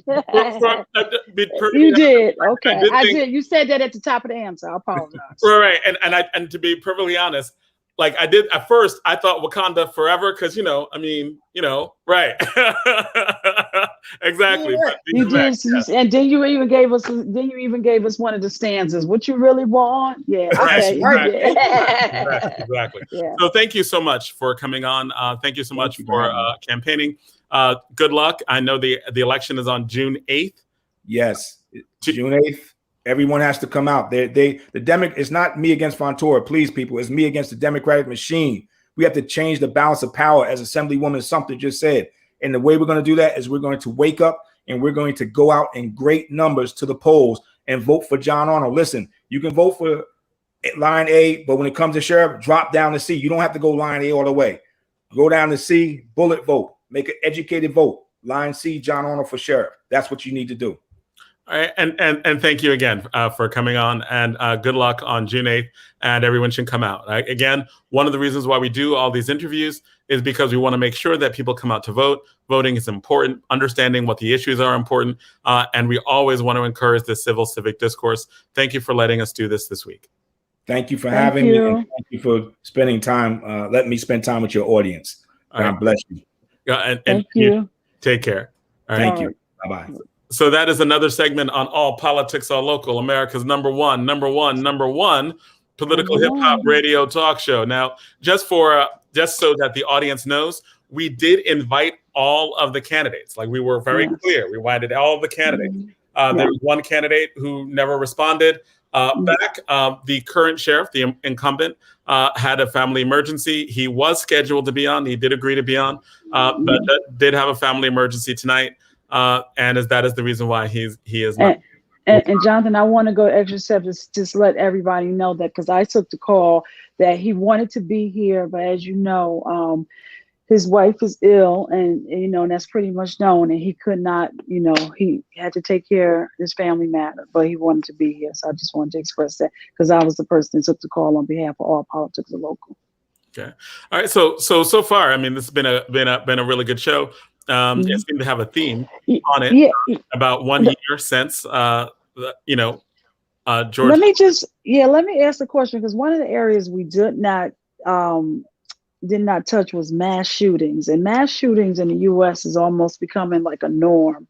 And I know you have your we have a format, and we didn't want to go outside the format because we want to be fair, right? And especially when it comes to talking to candidates around elections. But what do we think was going on with U.S. and these mass shootings that? And not only we understand the mental people, but in this case, his wife said, "I want to go shoot people at work." She reported it. Nobody took it seriously. So that's another part of mass shooting. People are almost stating, "I'm going to go at 2 p.m. and shoot this," and it's not taken seriously. What do we think about that? I'll throw that to Zaid or to Chris. I'm currently reading a book by Biko Mandela Gray, and it is about it is called The Religion of White Supremacy. And it kind of speaks about white supremacy as a religion. I think the reality is white people get the benefit of the doubt that they'll always do the rational thing. So as a result, when they do things or make particular kinds of threats, nobody takes it seriously. So at the end of the day, we have an exoneration of whiteness in our society. Whiteness is always seen as holy and wonderful, and there's no way they would ever do that. And that's the reality. And we have this, that there's all these people in Congress and all of that fighting against having a January 6th commission, because we don't want to think about what is the psyche of the country vis-a-vis all the different things that have happened, COVID, immigration changes, demographic changes in the country, et cetera. So since we don't want to talk about or study any of these things are going to continue to happen. I think there's going to come a point where we're going to have to think about mass shootings the same way we think of climate change. It's inevitable, it's real, and it's human. And unfortunately, we don't want to do anything about it. Zaid? I would add to first, I want to welcome Chris back, right? Because Chris hasn't been with us in a minute. Welcome him back. Love this young man's mind. Sharp. He's somebody that reads, right? And we don't see a whole lot of folks. Everybody Google today, but this your listener brother reads and talks like he's a well-read man. So I'm glad to have him back in the mix. Not just white folks, but white men.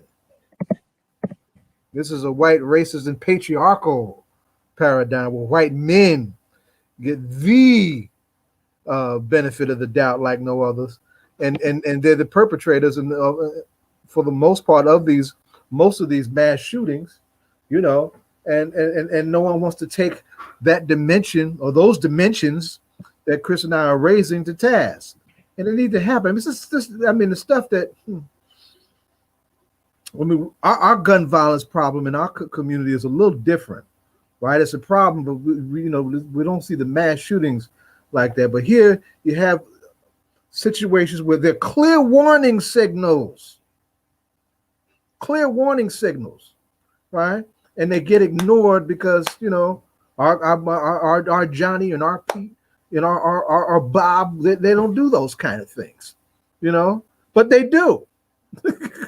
They absolutely do. And they have, and they continue to do that. This whole thing around, underneath that is this whole question of police reform, right?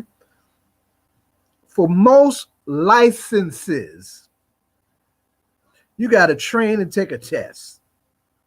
Why we don't have that in the United States of America with something that will kill you is beyond me, right? You want to own a weapon in the United States of America, you need to be licensed. You need to be able to pass a psychiatric evaluation or psychological evaluation, and you need to be trained on how to handle something like that, and trained in the law for all the repercussions that are involved with the proper handling on that, right? This stuff isn't rocket science. If you abuse any of those privileges, right, or your license is gone, and your weapons are taken out of the system, out of your cycle, out of your space, right? And so why that doesn't happen is just it's mind-boggling, because it's as plain and simple and as basic as anything I can. Can you imagine a doctor being trained to get a license to practice medicine? Can you imagine that? He just had to do. Remember the game we used to get as a kid, Operation? Oh my God! But yeah, childhood, so I don't remember that. But it's sick because now even these white men were with the violence on January 6th, and now they're trying to say they did not. January 6th didn't happen. It was like a tourist event. So what? I mean, it's unreal. You know, to hear them testify, I would almost think that no, they couldn't have said January 6th they couldn't have said that. If I didn't see them testify for myself, I wouldn't believe some of the things that they're saying right now was said. I'm like, it's you know, so it's not only do we not think they do it, but it happened to them themselves, and they're still trying to undo what actually happened on January 6th. Well, to Chris's point, right? Folks don't want to talk about it, right? January 6th was an attack on the seat of the United States government, right? That had unprecedented dimensions, right? And because of white male privilege and patriarchy, right, that is not even being talked about. And we're less than 6 months away from that, right? Can you imagine if that attack had occurred at the hands of someone other than crazy white folks, right? Germ spreading white folks, right? We you know, the response would have been totally different. So many lives would have been made examples of, you know, it would have been a totally different thing. But it's just incredible, right? That even with white folks themselves coming under attack. Yeah, because it wasn't just black folks and being the beneficiaries of their voting power that came under attack on January 6th. This was the seat of the United States government, right? Nothing secret, nothing covert, nothing under the cover of darkness, just a mass of crazy white folks saying, you know, let us in, we're going to get rid of you because we want our guy in and we don't trust none of y'all, and this is over. We're throwing you out. Huh? Because this is our house. House. Oh. Yeah. Chris, jump in and say something, please. I got my pearls on today. I know that's right. You know, and if I got my Chucks on, because remember, Baba Zaid, America is not a racist country. Everybody's vice president said it is not a racist country.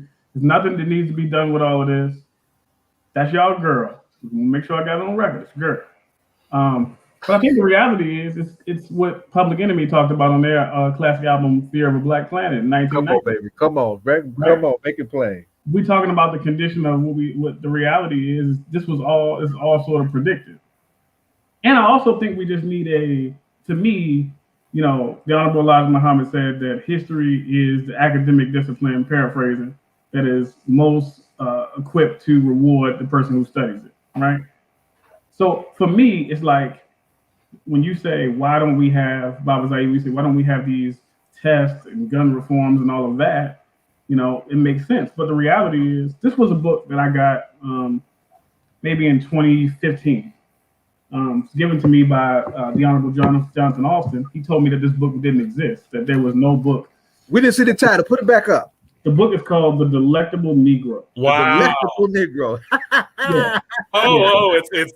It's not it's not a laughing matter. Oh my goodness. I'm sure it's not. On that?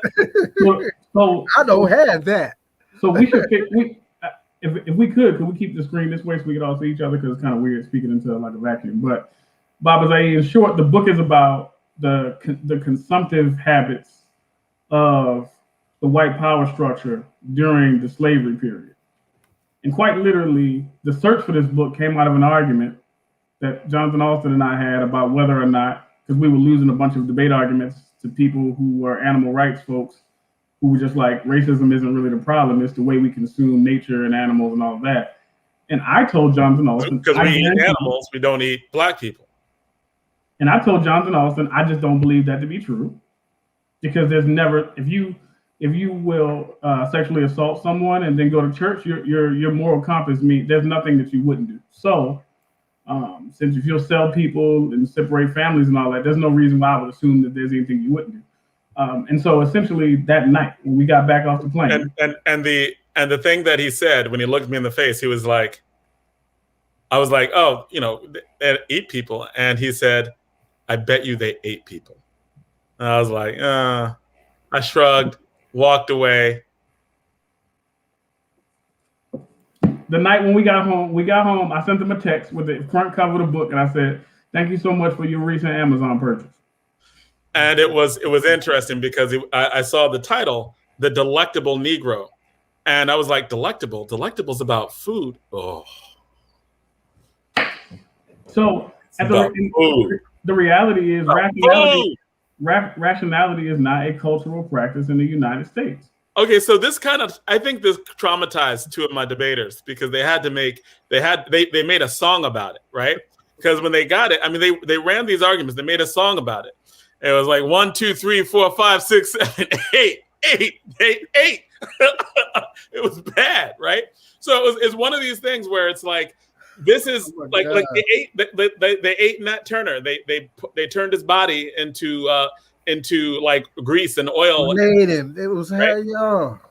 Right. And that story's never told. Right. There was a soup called it was called Negro soup.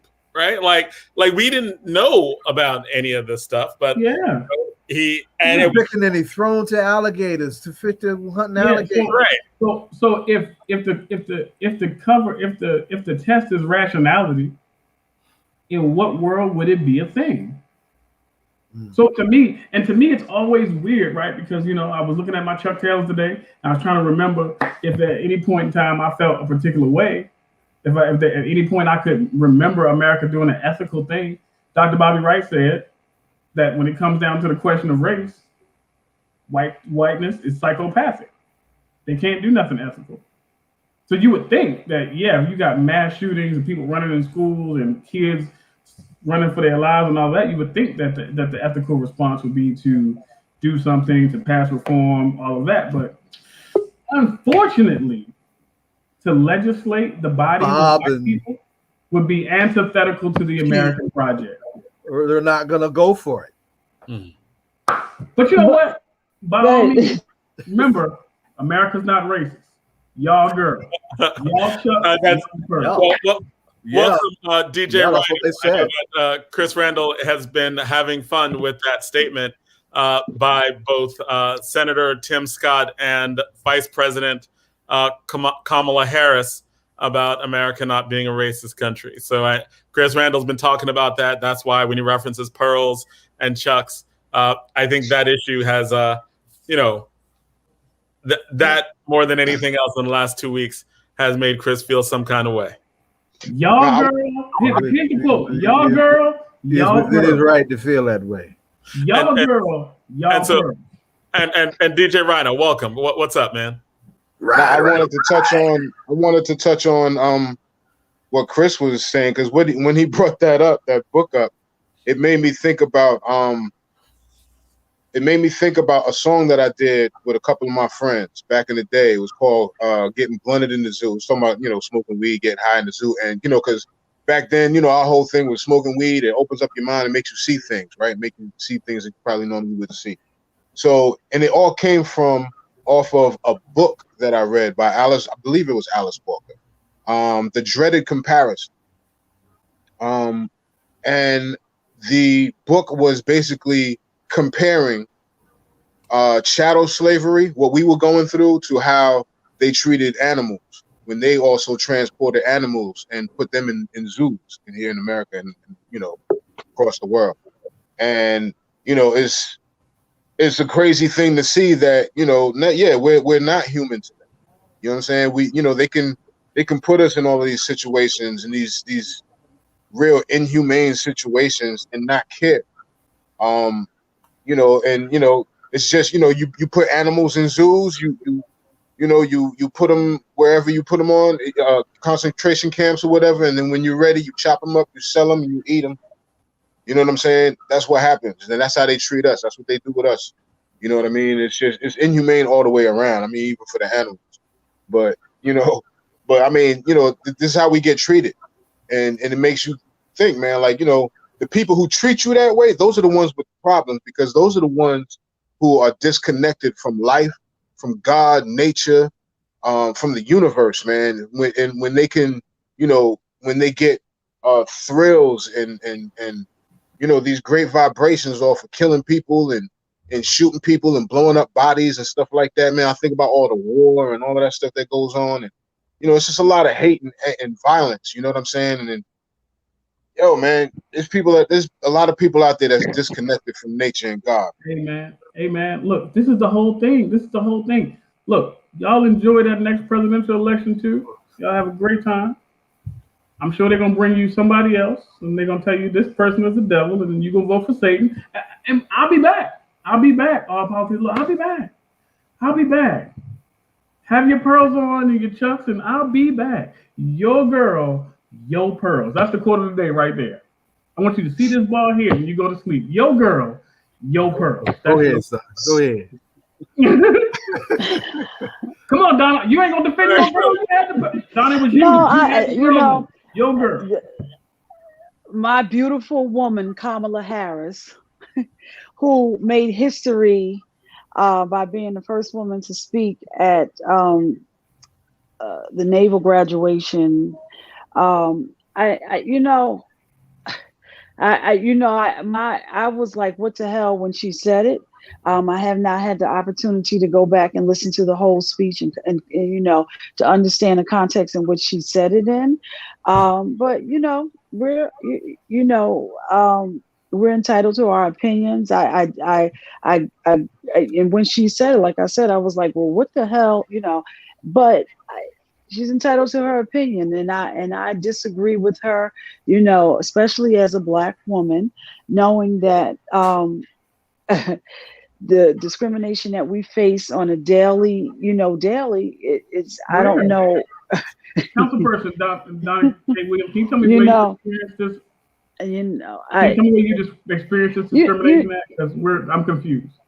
Let me give you. I was listening to Laree Favors this afternoon, who's an attorney, but she's a professor over at Medgar Evers, and they were talking to Black maternal health, and she gave the story of when she was having her her baby, and how her and her husband will go to the hospital together with their wedding rings on, and how she would be constantly asked, are you still on welfare?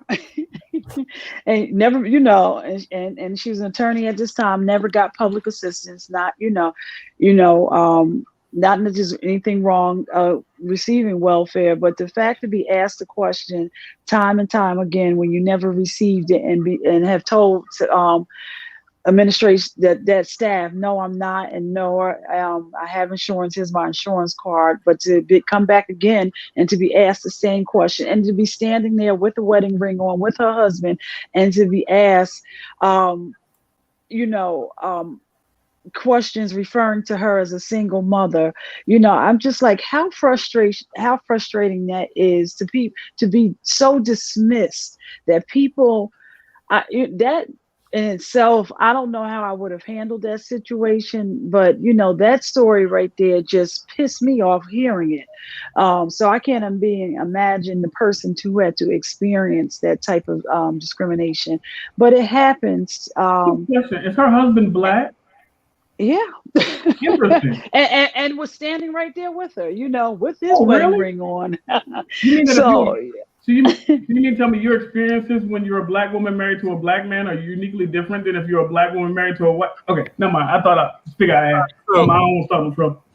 All right, so we do have Yannick Wood backstage. I'm going to bring him out a little bit about 5 minutes early. We like doing that. Particularly on our show, we know that he has very accomplished. He was spoken about by the Assemblywoman in the first segment. He has been talked about by Baba Zaid a lot. The organization he works for is known for doing good things around the state, famously challenging like 94% of Black people voted for the governor. You got to pay what you owe. Might as well be Ryan Haygood's motto, but gotta pay what you owe. So we are glad to have Yannick Wood on All Politics Are Local. Thank you so much for coming on. I think this is your first time on the show. Yeah, it's my first time on the show, and I feel like I got set up. You're talking about delectable Negroes and eating Black people. I'm like, what is this that you set me up? Right. I mean, like this was actually stuff that we talked about in academic discourse and high school debate that we didn't know about. We were shocked as you when he showed me the book and we looked through it and we saw the title. No. I was shocked. You're not gonna tell no lie. I was shocked and appalled. You were shocked and appalled. Yes, I was shocked and appalled. I told you this was a thing. You did. As we transition, Yannick, were you also in Tulsa? Were you also part of with Ryan when the Institute of Social Justice caused Mayor Bloomberg to shut down his presidential race? Were you with that group as well? That was in Alabama. I was not. That was in Alabama. I thought they were in Tulsa. Go ahead. No, that was Alabama. But okay. Yeah. I was not part of that group, but I saw the video. It was okay. It was cool. So you were not part of that group. Okay. Not part of that group. Yeah. Okay. So you were talking about, and you have a lot of things to say about George Floyd. 1 year later, you wrote in a piece in a local New Jersey newspaper talking about something like, it's been a year, a lot of talk, no actual legislation. Like, can you talk about what you wrote in the New Jersey paper? Yeah, yes. Thank you. Thanks so much for having me. I've been following it, your guys' presentation since 6 o'clock, and it's just such an awesome conversation. And so what I was trying to accomplish with the piece is that I always want to like uplift. So I don't want to like point the finger and condemn people. I want to always uplift people. But the reality is, it's been 1 year since George Floyd was murdered, and we all saw that it was a collective trauma that we all sustained throughout this country, and we don't have any legislation that's passed as a result of it. So I guess I wrote the op-ed piece hoping that I could encourage or try to add to the conversation and to try to encourage legislators to actually vote to get this legislation passed. and to get it onto the desk of the governor and have the governor sign it. And that's where we're not at right now. So there's a lot of different bills that are out there. Assemblywoman Sumter spoke at length about the CCRB, so I won't speak too much about that, but there's chokehold bans. There's right now we have a bill that's talking about ending qualified immunity. We have, as part of my institute, we have a pilot, a restorative and transformative justice pilot program. That's something that, we've all been talking about, how we can transform public safety to something that's not just about policing. So we've talked about it, but we have all this legislation that just hasn't been passed. And maybe it's gone through this committee here, this committee there, but we're just waiting for it right now. Are they waiting us out? Say that one more time. Are they waiting us out? Are they just like, are they just stalling? They just hope we get tired, we forget about it. Like, all this legislation is there that actually can make concrete change. You just talked about, is this technology? Is this some technology that's being used on Black people again? I hope you're wrong about that, but I have this nagging feeling in the back of my mind that that's actually what's happening. When we talk about police transparency, and I know the governor just tweeted about it recently, about the need for police transparency, but then he falls short of supporting the police transparency bill that we actually have right here. So people say things one way and then they say another thing, and I just want people to be present in this moment. This moment is like a once in a lifetime, once in my lifetime, that I've seen people of all colors talking about how something a police officer did to a Black man is a wrong thing. That just blows my mind. So I don't want to waste this moment, so yeah, I hope we actually accomplish it. I want y'all to appreciate what he just said, right? And I'm probably the oldest one in the conversation, but because I'm going to tell you, and this is why last summer was so important, right? It's not just that so many people marched, but people from across the spectrum were in those marches. It wasn't just our folks standing up to those rubber bullets and that tear gas and white boys with guns, right? It was Black folks, brown folks, white folks, and it was a lot of them. In the 60s and early 70s, we had to get down. When it came to that, we had to get down on our own. Now, the world respected us for how we got down because we burnt some of these cities down, but we had to get down on our own. You did not see that sea of humanity marching with us, facing police terror the way you saw this past summer, right? So this is indeed a moment, a genuine opportunity, right, to make something happen. And hit New Jersey, here's the landscape, right, to build on what Yannick is talking about. And that's one of the reasons why I've been pushing that, because we need a sea of op-eds to follow his op-ed, to continue to move this discussion forward, to move this moment forward, right?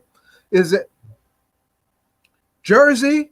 See, in Washington, you got Joe and Kamala, and they're saying, well, we still have our crazy white folks in the Republican Party in the Senate that are holding the George Floyd bill back. We can't say that in Jersey.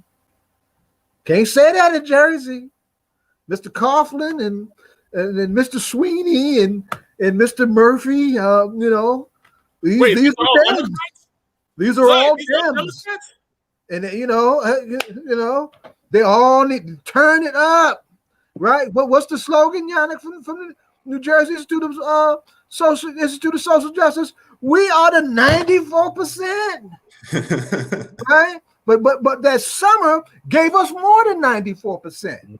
We in Jersey, we had white kids marching in Morristown and Dover and all these places, New Brunswick, with our sons and daughters and our grandsons and our granddaughters, right?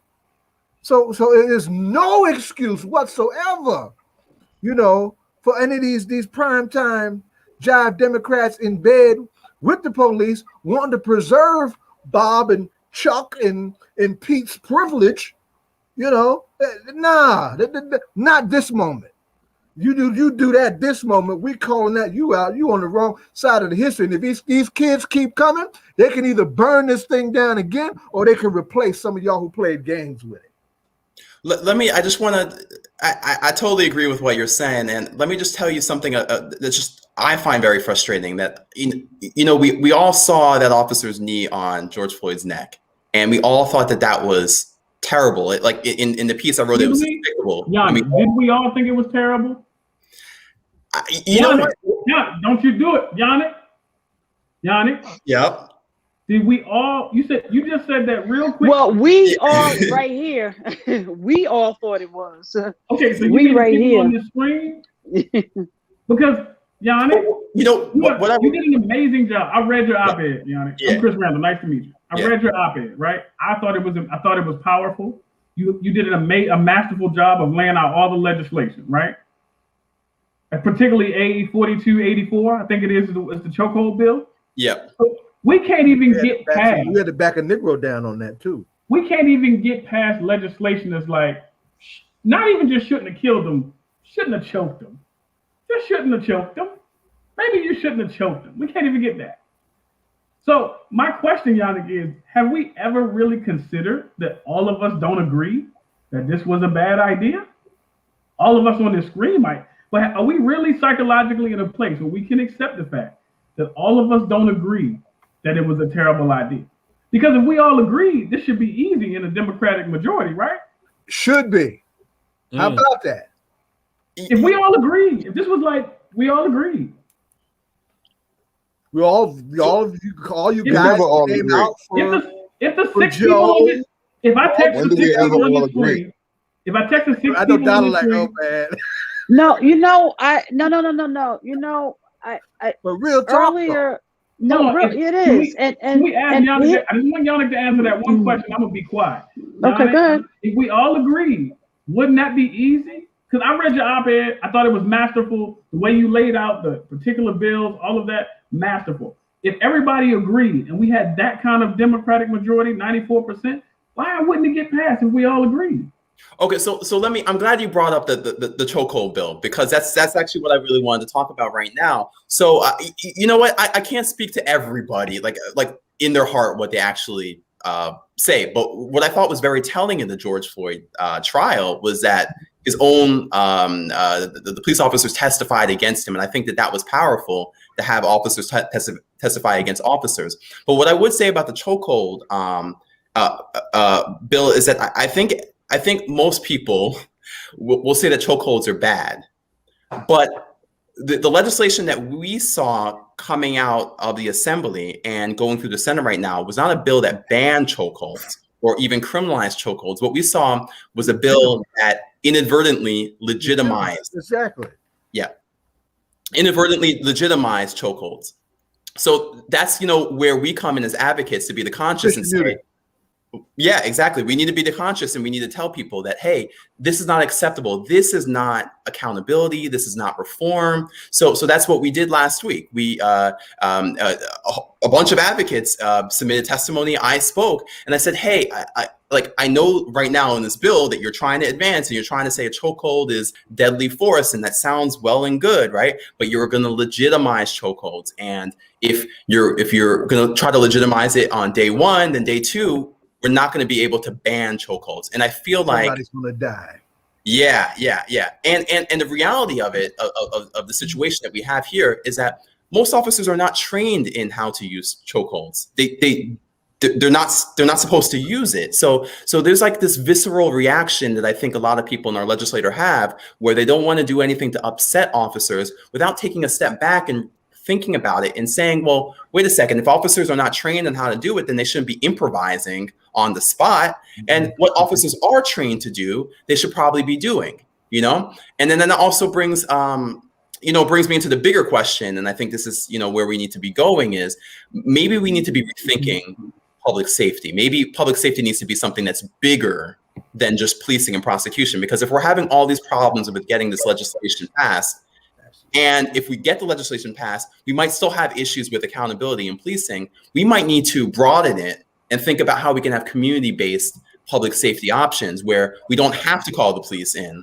And that's one of the legislation I mentioned earlier about the pilot bill, where we want to set up pilots throughout the state in Newark, in Patterson, Camden, and Trenton, and we want there to be restorative and transformative justice in these pilots, preventing kids from entering into the system, having peace circles to talk through conflict, and kids who have been incarcerated, they can get back. When they get back out, they can have the mental health services that are necessary. So that's how I think we want to go. But to answer your question, I hope that we're all on the same page. I suspect that. Yeah, I hope. I hope.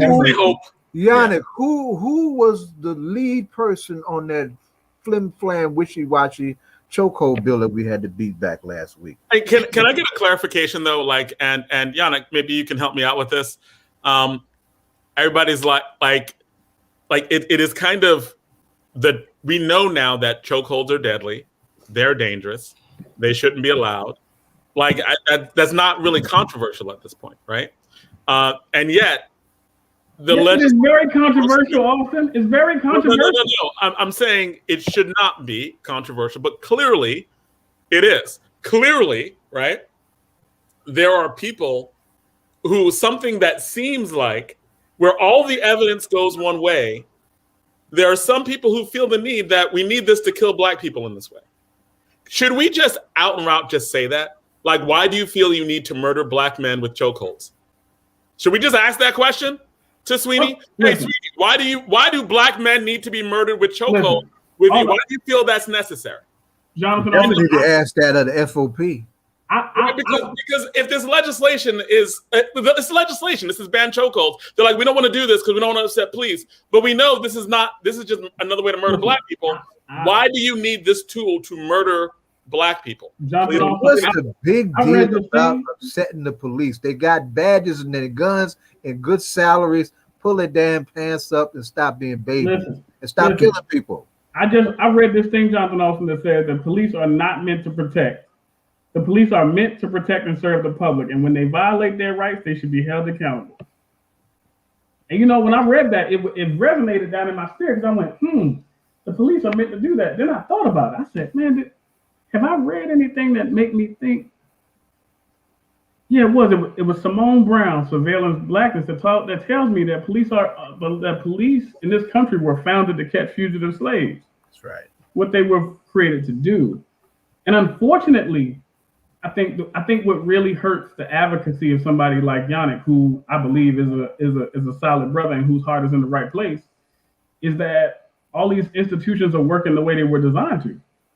But okay, and that's a good place right there, Chris. And if we want them to work differently, I wanted to say another thing I had wanted to say earlier, Jonathan, is one of the things that in the mayoral race in New York, Eric Adams starts his one of his platforms off with is that as a youngster, I was beaten by the New York police. And as a result, I became a police officer so that I can change that dynamic. So if we want to be, but then I think I heard Deputy Director also say that the opposite is happening in some communities, that particularly young Black people, it sounded like he was alluding to that young people saw George Floyd get choked and they were turned off about becoming a police officer. But don't you think that if we want to see change or the dynamics of policing change, that we have to be in the system to become that change? Yes and no. But Donna, here's the big difference that we need to appreciate, and we need to hear our kids with this, right? Eric Adams is my age. Okay, when Eric Adams, police brutality existed then, but we did not get wave after wave after wave after wave after wave of videos re-traumatizing us over and over and over again with a sea of impunity. And no, right? But you didn't have the that's a difference that you cannot listen to me. You cannot dismiss that. There's a young sister out in Minneapolis who's head of the NAACP. She said one of the things that she said when Minneapolis, got hot around George Floyd, she said, this is a whole new generation that's being traumatized like never before, right? And so this trauma is going to play out in this protest, and y'all need to do something so it plays out right, right? And that's the difference, right? And Eric Adams came of age when we had a movement that was pushing people into those kind of places to do those kind of things, and we were not being traumatized in that fashion, right? So that's the difference, and he has to face that, right? And I like Eric. You know, out of anybody in New York, I probably would support Eric, right? But we have to understand generational difference. We have to be able to assess objective conditions for what they are, and they're not the same from time to time. Donna, you were saying also. Yeah, but I've also a couple of things there that nobody back in those times had cameras that you could put in front of people. We were probably doing real to real. No, I got no, and I don't think it's about being dismissive, but I'm just saying, and I don't want it to sound dismissive. I just want to say that isn't that part of the solution, that we have to become more a part of the system. That's all, simply. Yannick, do you about system change? Yeah. I think it's like Zaire said, it's yes and no. Okay. And Rhino, can you elaborate on that? Okay. I mean, of course you're gonna need people. It's like, you know, it's like infiltration or something. You know what I mean? You got to have people on the inside who knows how the system works on the inside, who can move things on the inside. So you're definitely gonna need that. But you're also gonna need people on the outside who are not attached to any of those rules and those limitations and none of that that's going on the inside, and got their own operation on the outside moving against, you know, those forces. So you need people on both sides to crush it in the middle. You know what I'm saying? You need that's called inside outside strategy. Yeah. And Yannick, I seen you smile. So what were you thinking? Because I seen you smile, but what were you thinking? I see. I was thinking about when I can actually bring it into this conversation, but I guess now is a better time. Now is a good time. Bring it in, up that you know, I've been on both sides. I've been on the inside too. I'm a former prosecutor, and I thought I could actually do a lot of good in the system, and I definitely thought I brought a particular consciousness to my casework that someone who did not look like me did not bring. But at the end of the day, I felt like I could not be effective. I felt like I could not completely undo the harm that prosecution, the way that it's done right now, and the way that policing is done. I couldn't undo that actually being in the system. I remember being told, this was in law school, it was as a criminal investigation class, and then also as a prosecutor, I was told that pretextual stops are okay. That if an officer sees you and they want to investigate you, it's totally fine for them to, you know, follow behind you in the vehicle, and they see that you didn't put your blinker on, and then to stop you, and then to escalate it, as in like, oh, I smell marijuana in the car, or how, you know, how do you have any weapons, or do you have any things like that you shouldn't have? Would you allow me to search your vehicle? So those are the types of things that I was told, which were acceptable. And you know, for a little bit, you know, when I was in law school and a little bit as a prosecutor, I believed it. I'm like, oh, well, you know, the Supreme Court says it's fine. It's totally good, without realizing that's the same thing that replicates and it perpetuates the system that is going to target Black and brown communities. And you know, somebody brought up earlier that the system's by design. You know, that's the way it is. And I firmly believe that. So I have to be in the system to recognize that it is truly corrupted. But there needs to be people inside there who have that consciousness, the people who actually see these cases and don't just see a rap sheet, but see a human being. You know, one thing that our organization has been doing recently, we just launched on May 25th. It's this policy document called "To Record and to Protect." You know, we talk about officers to serve and protect, right? But the reality is, time and time again, we saw this in the George Floyd case, right? It's people who bring in their cell phone cameras, who actually record officers, who challenge untruthful narratives about what's going on in the situation, who actually show the truth and who actually bring accountability in the situation. So we have this policy document that is encouraging our Attorney General to issue a directive, which is going to go to all the municipalities throughout the state to tell their officers, hey, there's a First Amendment right for people to record officers or to criticize officers. It's fine. And you need to implement policies that trains your officers on how to respond to people who are actually recording. And I think that that's another way that we could actually encourage people to record police and to bring true accountability, because it's only, like in this George Floyd case, we only saw accountability. Well, kind of saw accountability. You meant what you said. You meant what you said, Yannick. Yeah, if we yeah. Hadn't had no reason, if we had not had that video, we would have took an L. It's That's okay, right. Yannick. Yannick, it's all right. right, dog. It's all right. You know he would have got away with it, Yannick. Like when you're looking at the original statement that was released, and it was like we tried to give him medical help, like the initial statement that the Minnesota police released. But you were saying, Yannick? Yeah. So it's.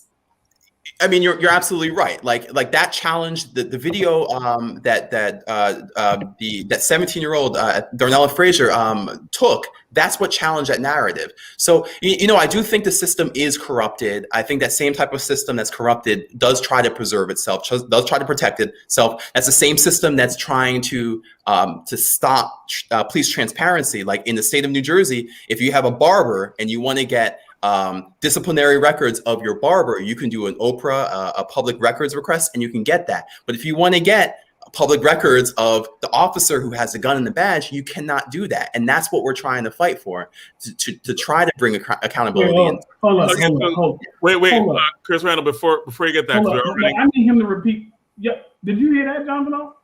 The last thing he said, what did you want him to repeat? He said, if you want to go get the public reputation of a barber who cuts your hair, you can figure it out. Right. But if you want to get the reputation of the person who is got a strap that can kill you and a badge that says it's okay. If they mess up the edges, you can find background on that, right? If the edges are bad, you can find background on that.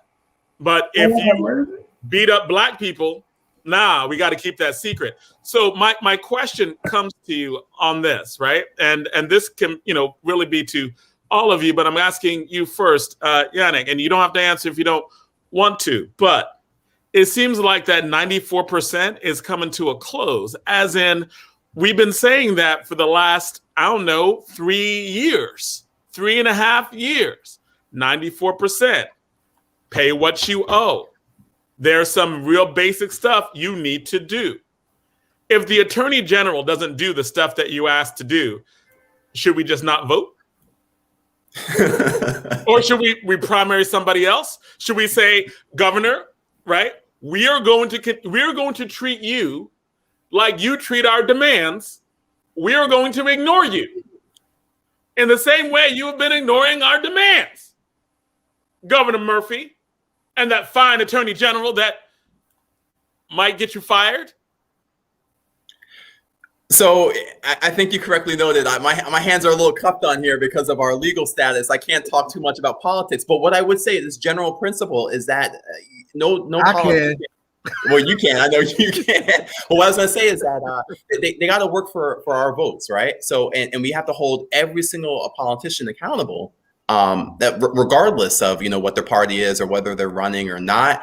And the proof is in the pudding, right? So we have all this slate of legislation, and if you truly support it, then you got to be out there and you have to be vocal and you got to talk about it. You got to talk about like why you support this, and you try to help me as an advocate facilitate these things. A lot of times I feel like it's just like plowing like hard dirt. You're trying to trying to break this thing up right here, and a lot of times I'm like why am I getting pushback from some legislators about this stuff? But you know what, Yannick? Really, it's, can you keep your tweets? Like you could tweet something, but is that tweet something that we need? Right. Don't we need actual results? There's 94%. There's an election year. This is an issue that we really care about. We're pissed, right? There's all this blood that happened, and there's no legislation to show for it. Your article was on point, spot on that. And just to layer the question even further, I want everybody to appreciate that bill, S2656, led by Senator Loretta Weinberg, is under the same time pressure that we have for the CCRB bill because she's getting ready to retire, right? So we got to get this in. Now's the time to get this in. But Yannick, there's also the discussion we should be having on process, because the governor is not the legislator. The governor is the administrator in this case, so it has to get to his desk for signature. But Donna, just back on that. No, I'm just saying we talked about the attorney general, right? Yeah, let her finish, because we want to bite some of this. I want to bite some of this. I know, Jonathan, because I'm saying, because we have this at our state level, with the bills that we're talking about at state level, and then we have it at our federal level with the George Floyd bill. So how do we, Yannick, deal with that? Where let me just go straight to the federal level, where the Asian hate bill gets to the president's desk and is signed, but then the George Floyd bill does not get there, and it becomes an issue with the president and not a legislative process. Can you talk to me about that? Why does the issue lie more with the president and the governor in both places, as opposed to it's sitting in a Senate in New Jersey and it's sitting in the Senate in both places? We put Jersey on blast here. Let's make that clear. Go ahead. So what I would say is that it's easier to talk to one person. You know, it's easier to talk to target one person, the governor, and say, hey, or attorney general, hey, you could change the atmosphere of what's going on. You know, what I would say about the attorney general, you know, like, so I do appreciate revising the use of force guidelines, or also station house adjustments. I do appreciate that. But one thing that I thought was a little confusing, and which actually hurt my advocacy, was saying that chokehold was an acceptable for use of force, use of deadly force. And by putting that in a directive, then a lot of politicians were able to say, oh, wait a second, we just want to codify, or we just want to make law what the attorney general said. So I feel like words have consequences, and you have to be very careful about what you say.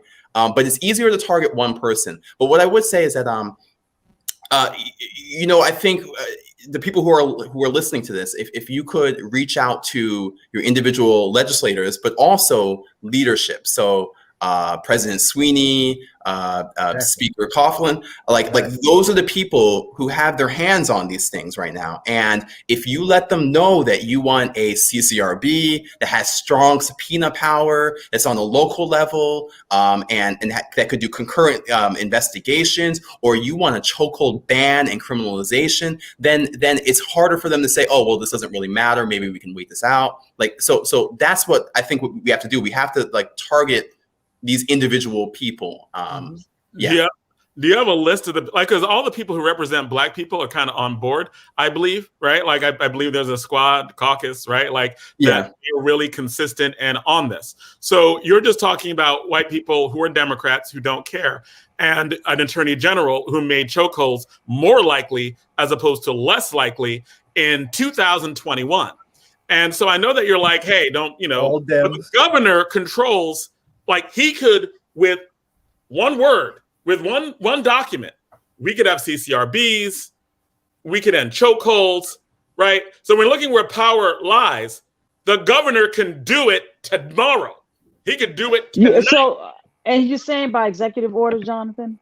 No, I'm saying it as a matter of leadership. I'm asking. No, with Jonathan, what are you saying by executive order? Because everything that I've heard, the attorney general has the power, has more power than most other attorney generals to be able to set certain standards all the way down, right? And that functions almost along the lines of precedent. So if he was like, hey, this is what we need to do in terms of revitalized force, the stuff that he's already doing, right? When he talked about, hey, we need to look at how we utilize force, he was setting a precedent for how future attorney generals should do that. He's refusing to do that for chokeholds. He is refusing to do that when it comes to CCRB. When it comes to some basic stuff like a CCRB. So that is a choice that our governor, who we got 94% of our votes, is actively making. He cannot hide behind legislation about this. I will not give him cover to say that it's about the legislation when these are actions. And this is what I'm talking about. I mean, leadership. Leadership is not just process.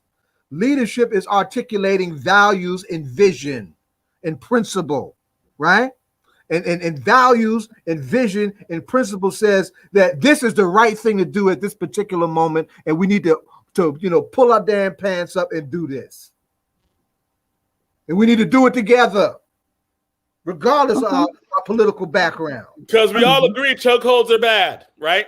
No, we don't. That's I'm just saying, that was rhetorical. Brother Zaid is 100% correct. Values, vision, principles.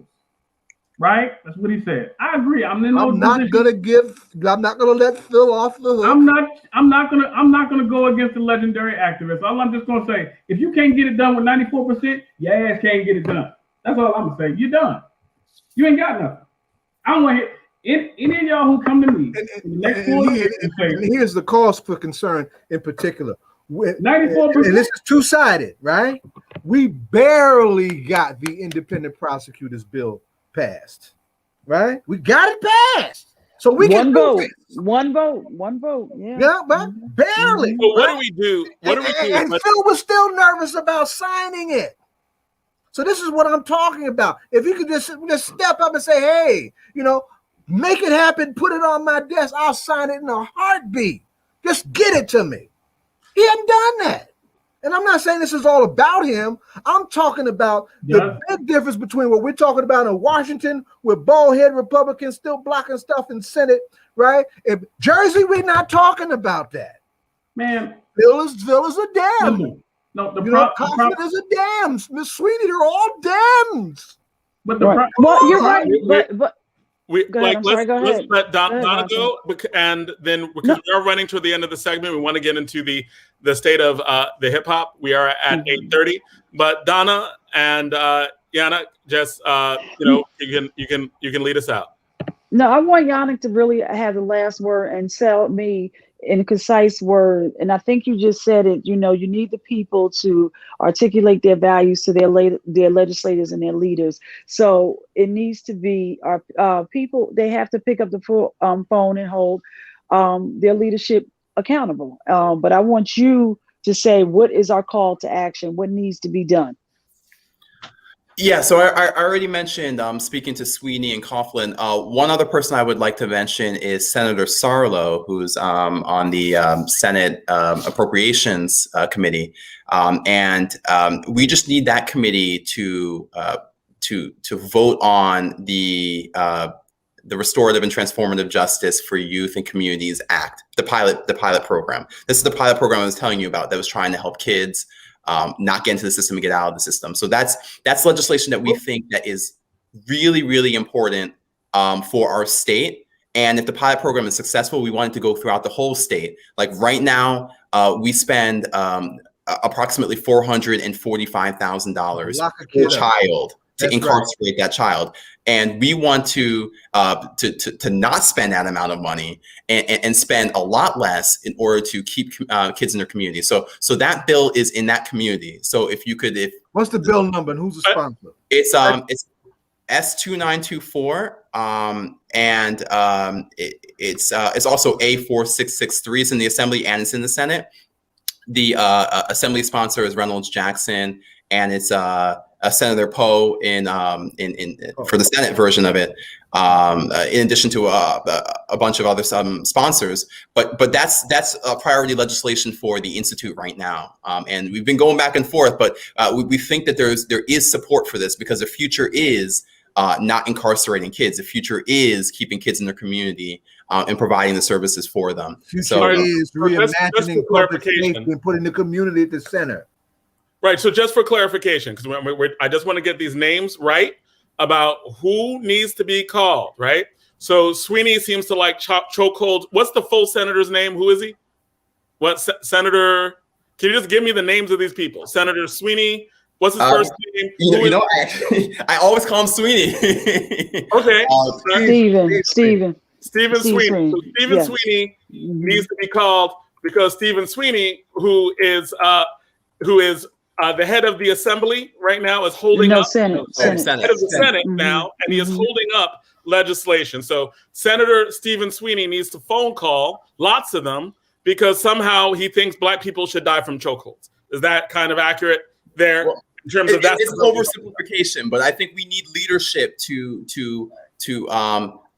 basically allow all this legislation that I mentioned to be accelerated. I think that's what I'm asking people to do. Right. So to encourage people, encourage Coughlin as well, And the who's head Coughlin? DJ, Who's Coughlin? Greg Coughlin. And he wants kids to go to jail, right? Like, that's the whole thing? He thinks And that's not what I'm kids need to saying, be locked but up and go to jail. That's what I'm hearing. I know that's not what you're saying, but that happens to be what I'm hearing in terms of this, right? It's the juvenile justice bill, where it gives alternatives to incarcerating Black kids who are disproportionately incarcerated. I know when Ryan Haygood came on, he gave us these statistics about Black kids being incarcerated. That was just incredible. Yeah, so 21 times. 21 times their white counterpart.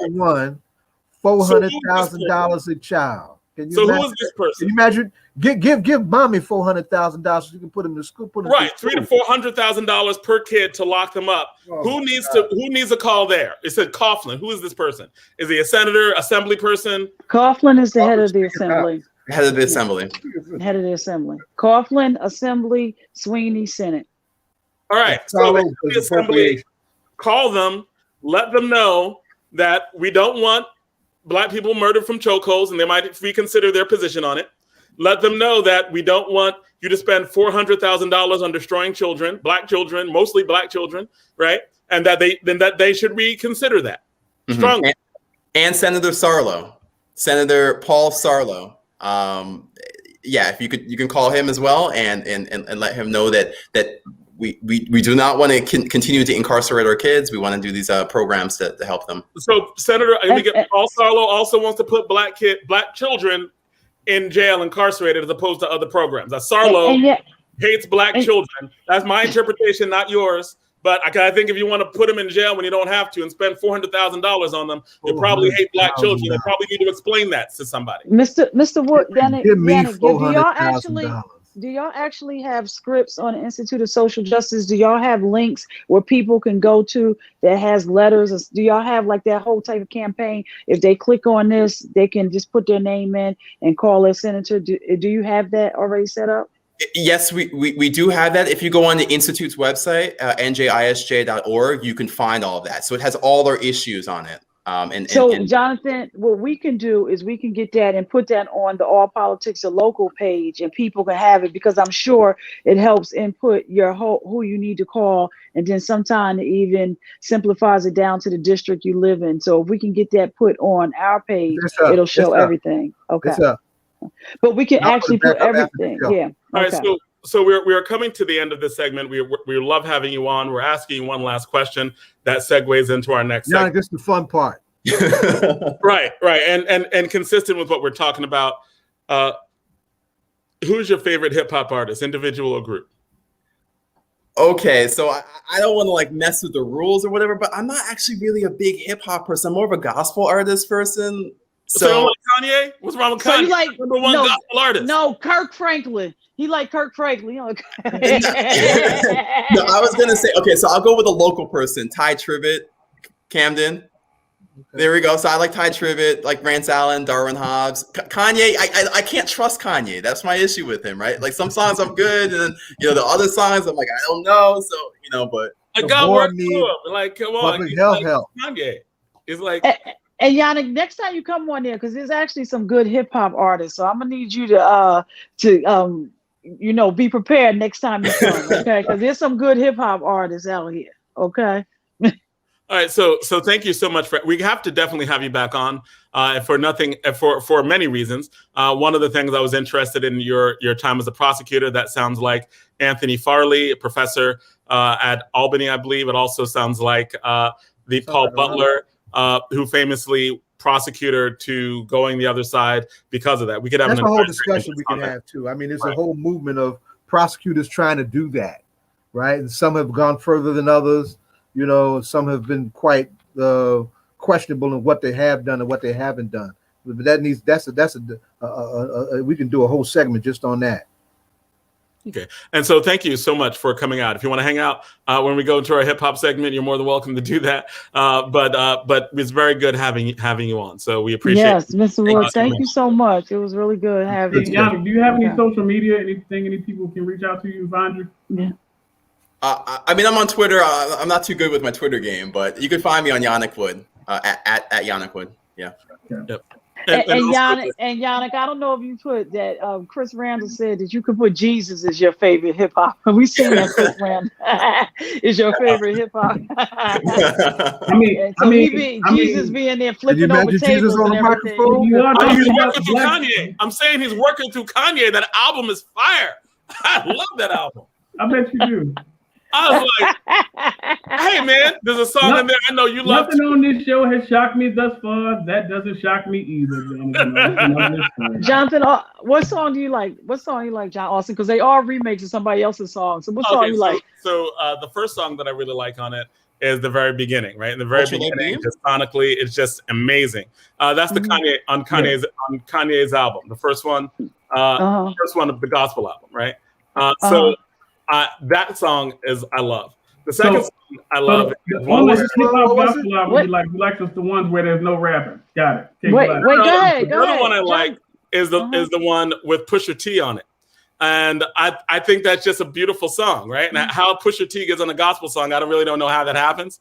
But they got Pusha T on a gospel song, and I'm like, wow, how you get Pusha T to do gospel? And it's just amazing.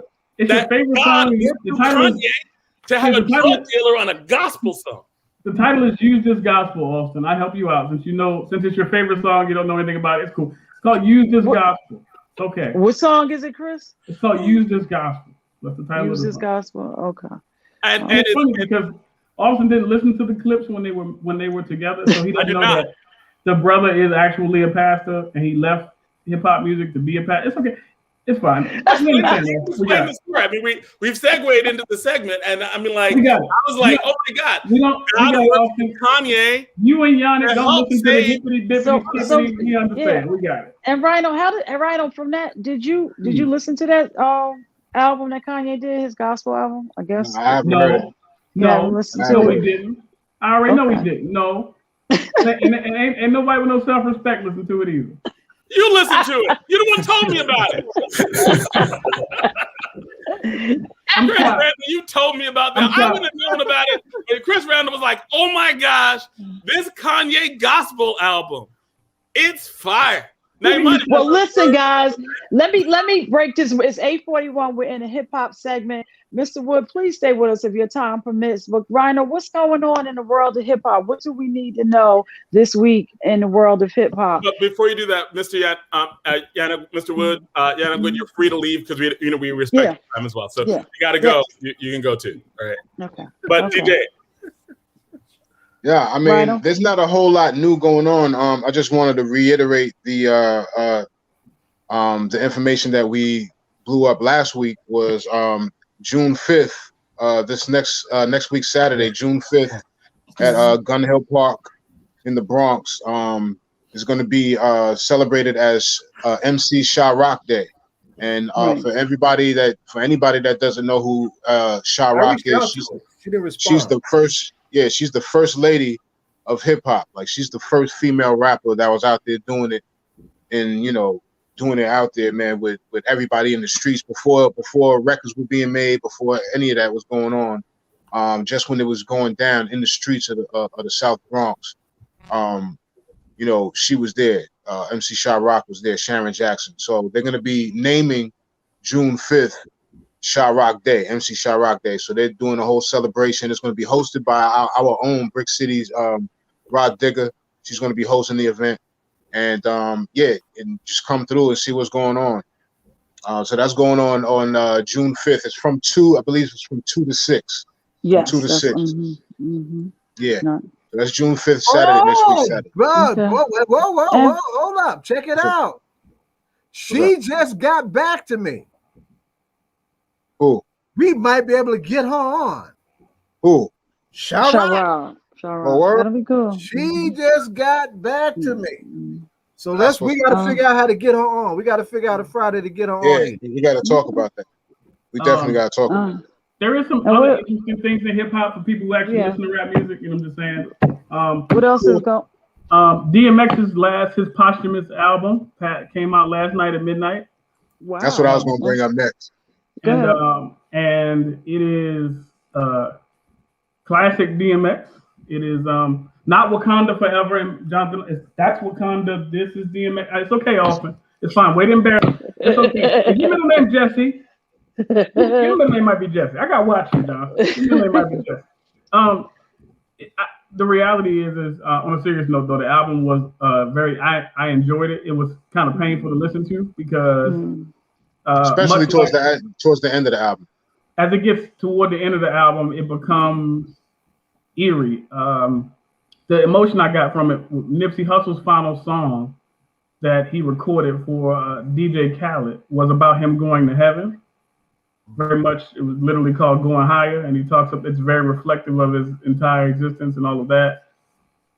DMX is making lots of references to passing away on the album. I think you people should be warned about that. He is also very, very clear, cogent, and reflective about his condition, his struggles with drug addiction, all of that, and how that affected his ability to be a good husband and an attentive father and all of those things. And he's very much apologetic about all of those things. He's very candid about that. This album is very human. There are any number of legendary hip hop artists, Jay-Z, Nas, Lil Wayne, all of those folks who participate on the album, but this is a very, very human. Chris, what was the name of that cut by DMX? What? You just mentioned the cut. It's called Call Your Father. And the album is about him reflecting on his relationship with his children, etc. The album was DMX father, or was he raised by a pastor? Was grandfather somebody a pastor? Rhino? His grandmother was very much a very religious person, and there's a lot of that going on in his existence, but it is not. But nobody, clear if anybody was necessarily a pastor. Oh, okay. So I thought. It's fair. Okay. And what else, Rhino? Anything else? I mean, yeah, like I was saying, like Chris was just saying, it was towards the end of the album, it got real emotional because that song called "Call Your Father," "Letter to My Son." He's talking to this. The name of the album is called Exodus, and that's the name of his youngest son, Exodus, and he has footage of his son on the record. Saying the hook with him, and then afterwards there's a skit of his son, just chanting his father on and stuff. It's just mad emotional, man. You know what I'm saying? When you hear that, that's real stuff. Yeah, man. Yeah. That one really touched my heart, man. I need to. I'm gonna tell you what the mistake I made. I'm gonna tell y'all a mistake I made, and it put me in the back. I don't even know why I was this dumb. I made a mistake. Our own pastor Brian Ali has a book called "When a Father Fails." Yes. Yeah. And I have been, of course, because I have terrible timing, I have been reading this book. And he was gracious enough to sign a copy of it for me one of the last times that we were able to meet in person at All Politics Are Local. And I've been, reading through it. And then as I got to the, bless you, Bobby, as I got to the middle of the text, the album came out at midnight. And then, of course, because I'm not very bright, I start with the album called Call Your Father. And so I was not. It put me in a very particular. I don't know if Pastor Ali is listening. Hope he is. Hope he's feeling well. But it is really put me in a particular place. And I think that the beauty of hip hop music, and I have to thank DJ Rhino for this because he has exposed me to a lot of things. The Beastie Boys notwithstanding, why he posted that we don't know. Anyway, but it's All Boutique was a good album. Yeah, anyway. But I'm just because thinking about that, because you said so DMX did this is Exodus. I want to say, didn't Biggie kind of do the same thing with his last album? A couple of even people, on his first album. On his first album, he ended his first album with a song called "Suicidal Thoughts." Yes, where he killed himself. Yeah, so he supposedly he died at the end of Ready to Die. And that's why the second album was called Life After Death. Okay, so he's continuing. And then I think, who else? And then, of course, Tupac. We already know Tupac's story. We know how Tupac he knew what was coming. It's like he knew the life, because of the lifestyle he was living. He knew it was possible that he was going to go out violently or however, you know what I mean? Like, and he talked about it. I mean, especially in Machiavelli, Illuminati. You listen to that album, he's running through, just a lot of revelations in a sense. You know what I mean? Same thing with Me Against the World, the album that he put out prior to all of that. Me Against the World. He was just saying a lot of stuff, man. So many tears. He was just saying a lot of stuff about him going out of here. So then the irony, I remember Big Pun. But in Big Pun, one of his last songs was, and his lyrics like, I just lost weight, I'm ready to live, and then he dies. So it's kind of like, yeah. So I don't know what. And they said, when you're living and when we're coming to a certain part of our lives, we do begin to know certain things. So yeah, that's really interesting, especially I'm sure for a writer, because you're always writing exactly what you're feeling or what you're seeing. So yeah, that's very interesting. Yeah. I think that the hardest thing, and I think it's interesting that Yannick is a gospel fan, because I think and I'm just like, I'm making all kinds of mistakes. I got Howard Thurman coming in the mail about the Negro spiritual speech of life and death. I got that coming in the mail, and I don't even know why I'm doing all this to myself. But I think that the reason why DMX is so deeply spiritual, and I think the reason why, to answer Jonathan Alston's question about Pusha T on a gospel album, I think that being gangster is a traumatic event. Sure is. It's something that happens to you. It's not something that you can conjure ex nihilo, right? It's something that happens to you. And I think the reality is all art is trying to wrestle with the condition of living the life that you live. Right. Right? Yeah. And Yannick, you go ahead. I'm sorry, Chris. Go ahead. No, that's what I was getting ready to pass him the mic, is because I think I wanted to go ahead, Rhino. I'm sorry. Oh, no. I was going to You want to say? I'm sorry. Oh, okay. I guess what I was going to say is that that's one thing I really got from the DMX funeral, though. That they didn't try to hide like how he died, and the life and the challenges that he had. But that's what made him an approachable person, Like some people said, oh yeah, the children said he's an icon, right? But he wasn't somebody who was so far removed from the regular struggles that we all go through, whether it's mental health issues or whether it's substance abuse issues.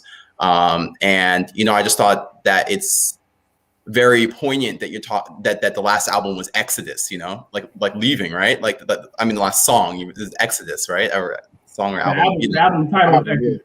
So the title was Exodus, right? Like leaving this earth to the next, right? And that actually is a segue to something I forgot to mention. My thing is there's a Juneteenth rally on June 19 in Newark. And that's a different type of exodus right there. That was coming from being in slavery, being in shackles, and being free, but not necessarily knowing that you were free. And that's what made Juneteenth so amazing, right? That people didn't necessarily know that they were free, right?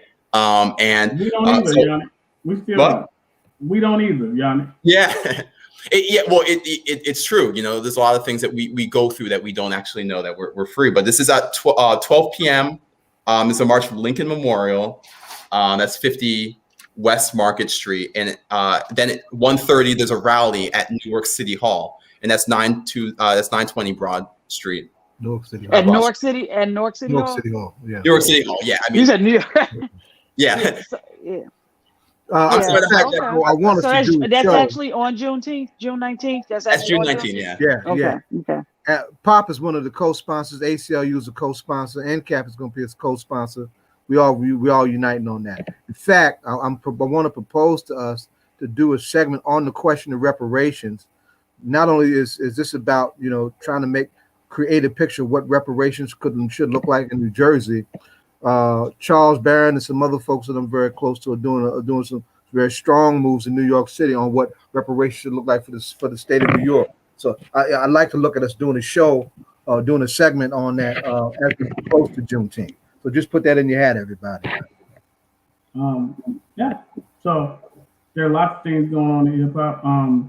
If you go on complex.com, Swiss Beats walks you through the creative process of the album with him and DMX, who kind of worked on it exclusively from a production and lyrical standpoint, outside of the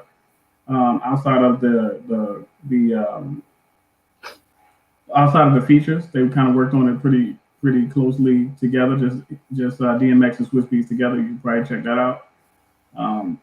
But I think that there's lots of things that I think are important, but that perspective was deeply a thing. And I think Yannick, like one of the things that I have on my title account is I have a collection of rap songs that are about God. And so Wow. yeah. And there is a book that has recently been published by Dr. Ebony Utley called The Gangsta's God. And it's a reflection on that. And also there's a book, Spirit in the Dark, you might want to check out, Yannick, written by Dr. Yosef Surret. I read that last winter. And you might want to check that out too, because I think there's an intertwining there that I think is important. He's writing. Look at it, right? He's like writing, taking his notes. Yeah. We all are. We all should be taking. Yeah. And the hardest thing for me, and I think I've always had, I guess it's the emotional part of being at All Politics Are Local is DJ Rhino plays music that kind of affects the way the show works. And I've gotten in so much emotional trouble at 3 o'clock in the morning. Don't nobody answer the phone at 3 o'clock in the morning because you shouldn't. But when I was listening to Murder Was the Case, a song that I heard as a kid, but I was really, really young when it came out. Don't hurt yourself, Bible, but I was in the 3rd grade when that came out. It was to go back and listen to the conversation that Snoop has in his, like, creatively with God. And that conversation is really important. And I also think that the fact that DMX could investigate the harshest realities of violence, robbery, assault, demonic possession, and then could end every album with a prayer, I think says a lot about the human condition. Yes. Tupac, So Many Tears. So so like at some point I'll just post Y'all that. are into it today. Huh? Y'all are into it. I'm just vibing. Yeah, I got this amazing. I have this playlist. I'll put it out at some point on all podcasts. And maybe we could share it. And maybe that, Yannick, you have taken us because I would love to put those songs into a mix. If I can get that playlist from me, I'll put it into a mix. I'll make a mix out of it. You know what I'm saying? And even so, Rhino, as we come into a close and we begin, because I know I have one to talk to you also about this case that I don't know if it's evolving with T.I. and his wife. Are you familiar with that case that was coming out? There's a song. I've been trying my best to not even give that any energy because it's so, I don't know, it just seems so outrageous to me. I mean, with everything that's been going on with T.I. and with his wife, the family on TV, everything's been very T.I.'s been very transparent ever since his legal issues with the guns and all that in the back in the day. When he came out, he came out trying to clean his image up, trying to clean up his life, trying to clean the slate. You know what I mean? And he's put out great music. He got on. He became a part of this whole reality TV world and all of that stuff. And I just don't see. I don't see any of that. How any of that could be possible. You know what I mean? Like I don't see it. So it's like something deep inside me doesn't even. I haven't even wanted to give that any energy. And let's not. I'm saying if we look at Yannick, and maybe you can come back and talk to us about that later because I would like to know how far can somebody go back. So let's say, I was going to say someone sent me a song about what you're talking about. Let's talk about it because we're at the end. But I just want to. But I want to know, Yannick, if something, and I don't know if you're familiar with this case, but let's say, and I don't know if at some point it becomes a defamation, but let's say, there's something alleged, but it happens to be that something that happened 20 years ago. It doesn't matter. I mean, I guess no, because in the legal system, you can throw it out there and see what sticks. I think. Go ahead, Yannick. Go ahead. I'm sorry. You could come back, because it's crazy. Well, I mean, I guess the statute of limitation. I don't know so much about what's going on here, but what I do know as a human being, is the power of redemption.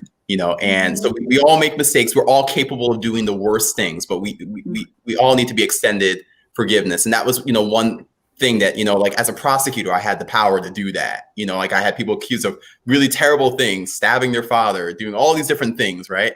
and I could see them differently and say, hey, I know you did this, but we could try to reform you and help you and get better. So I think the same thing should be extended to people who are in positions of power.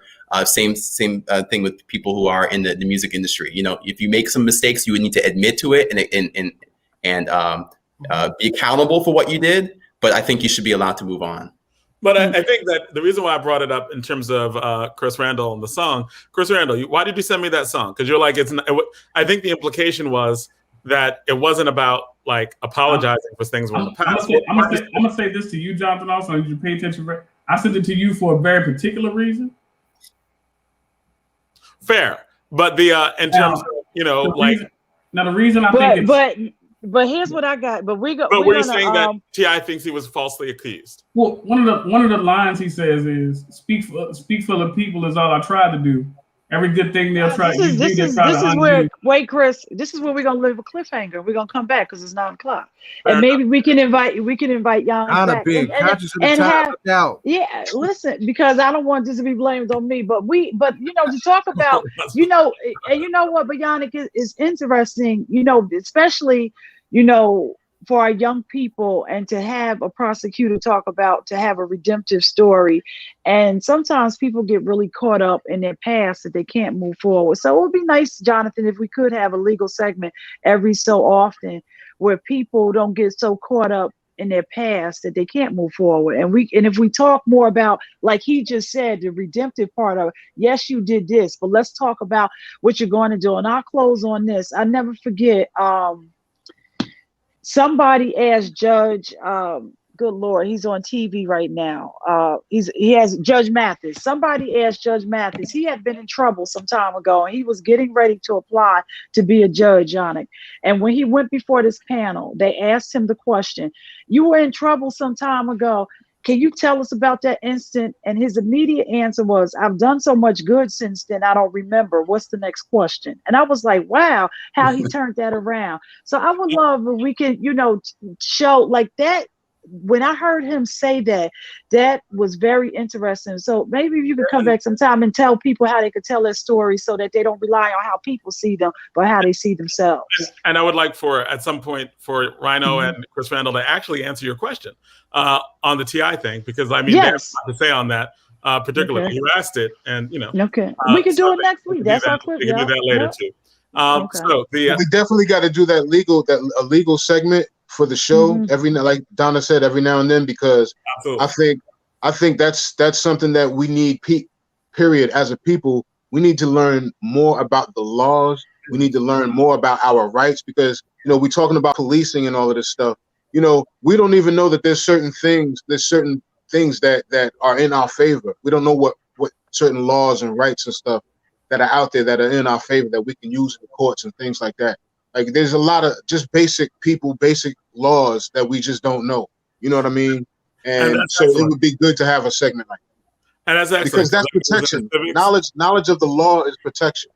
Right, because it goes into civics, and it also goes into what the ACLU does. When we have ACLU's got an app. We absolutely protect and record. We got an app. But more importantly, All Politics of Local has Yannick coming back, and he's going to tell us when they pull that young black brother over and he's driving while he's black, does he have to? And then we'll figure it out from there. Absolutely. Okay. They'll be like, Yannick said this, Yannick said that. No, and it's great, especially from the perspective of a former prosecutor. All those stories are really good. So we've come to the end of another week of All Politics of Local, America's number one political hip hop radio talk show. That's it for this week. Thank you. We're going to be here next week.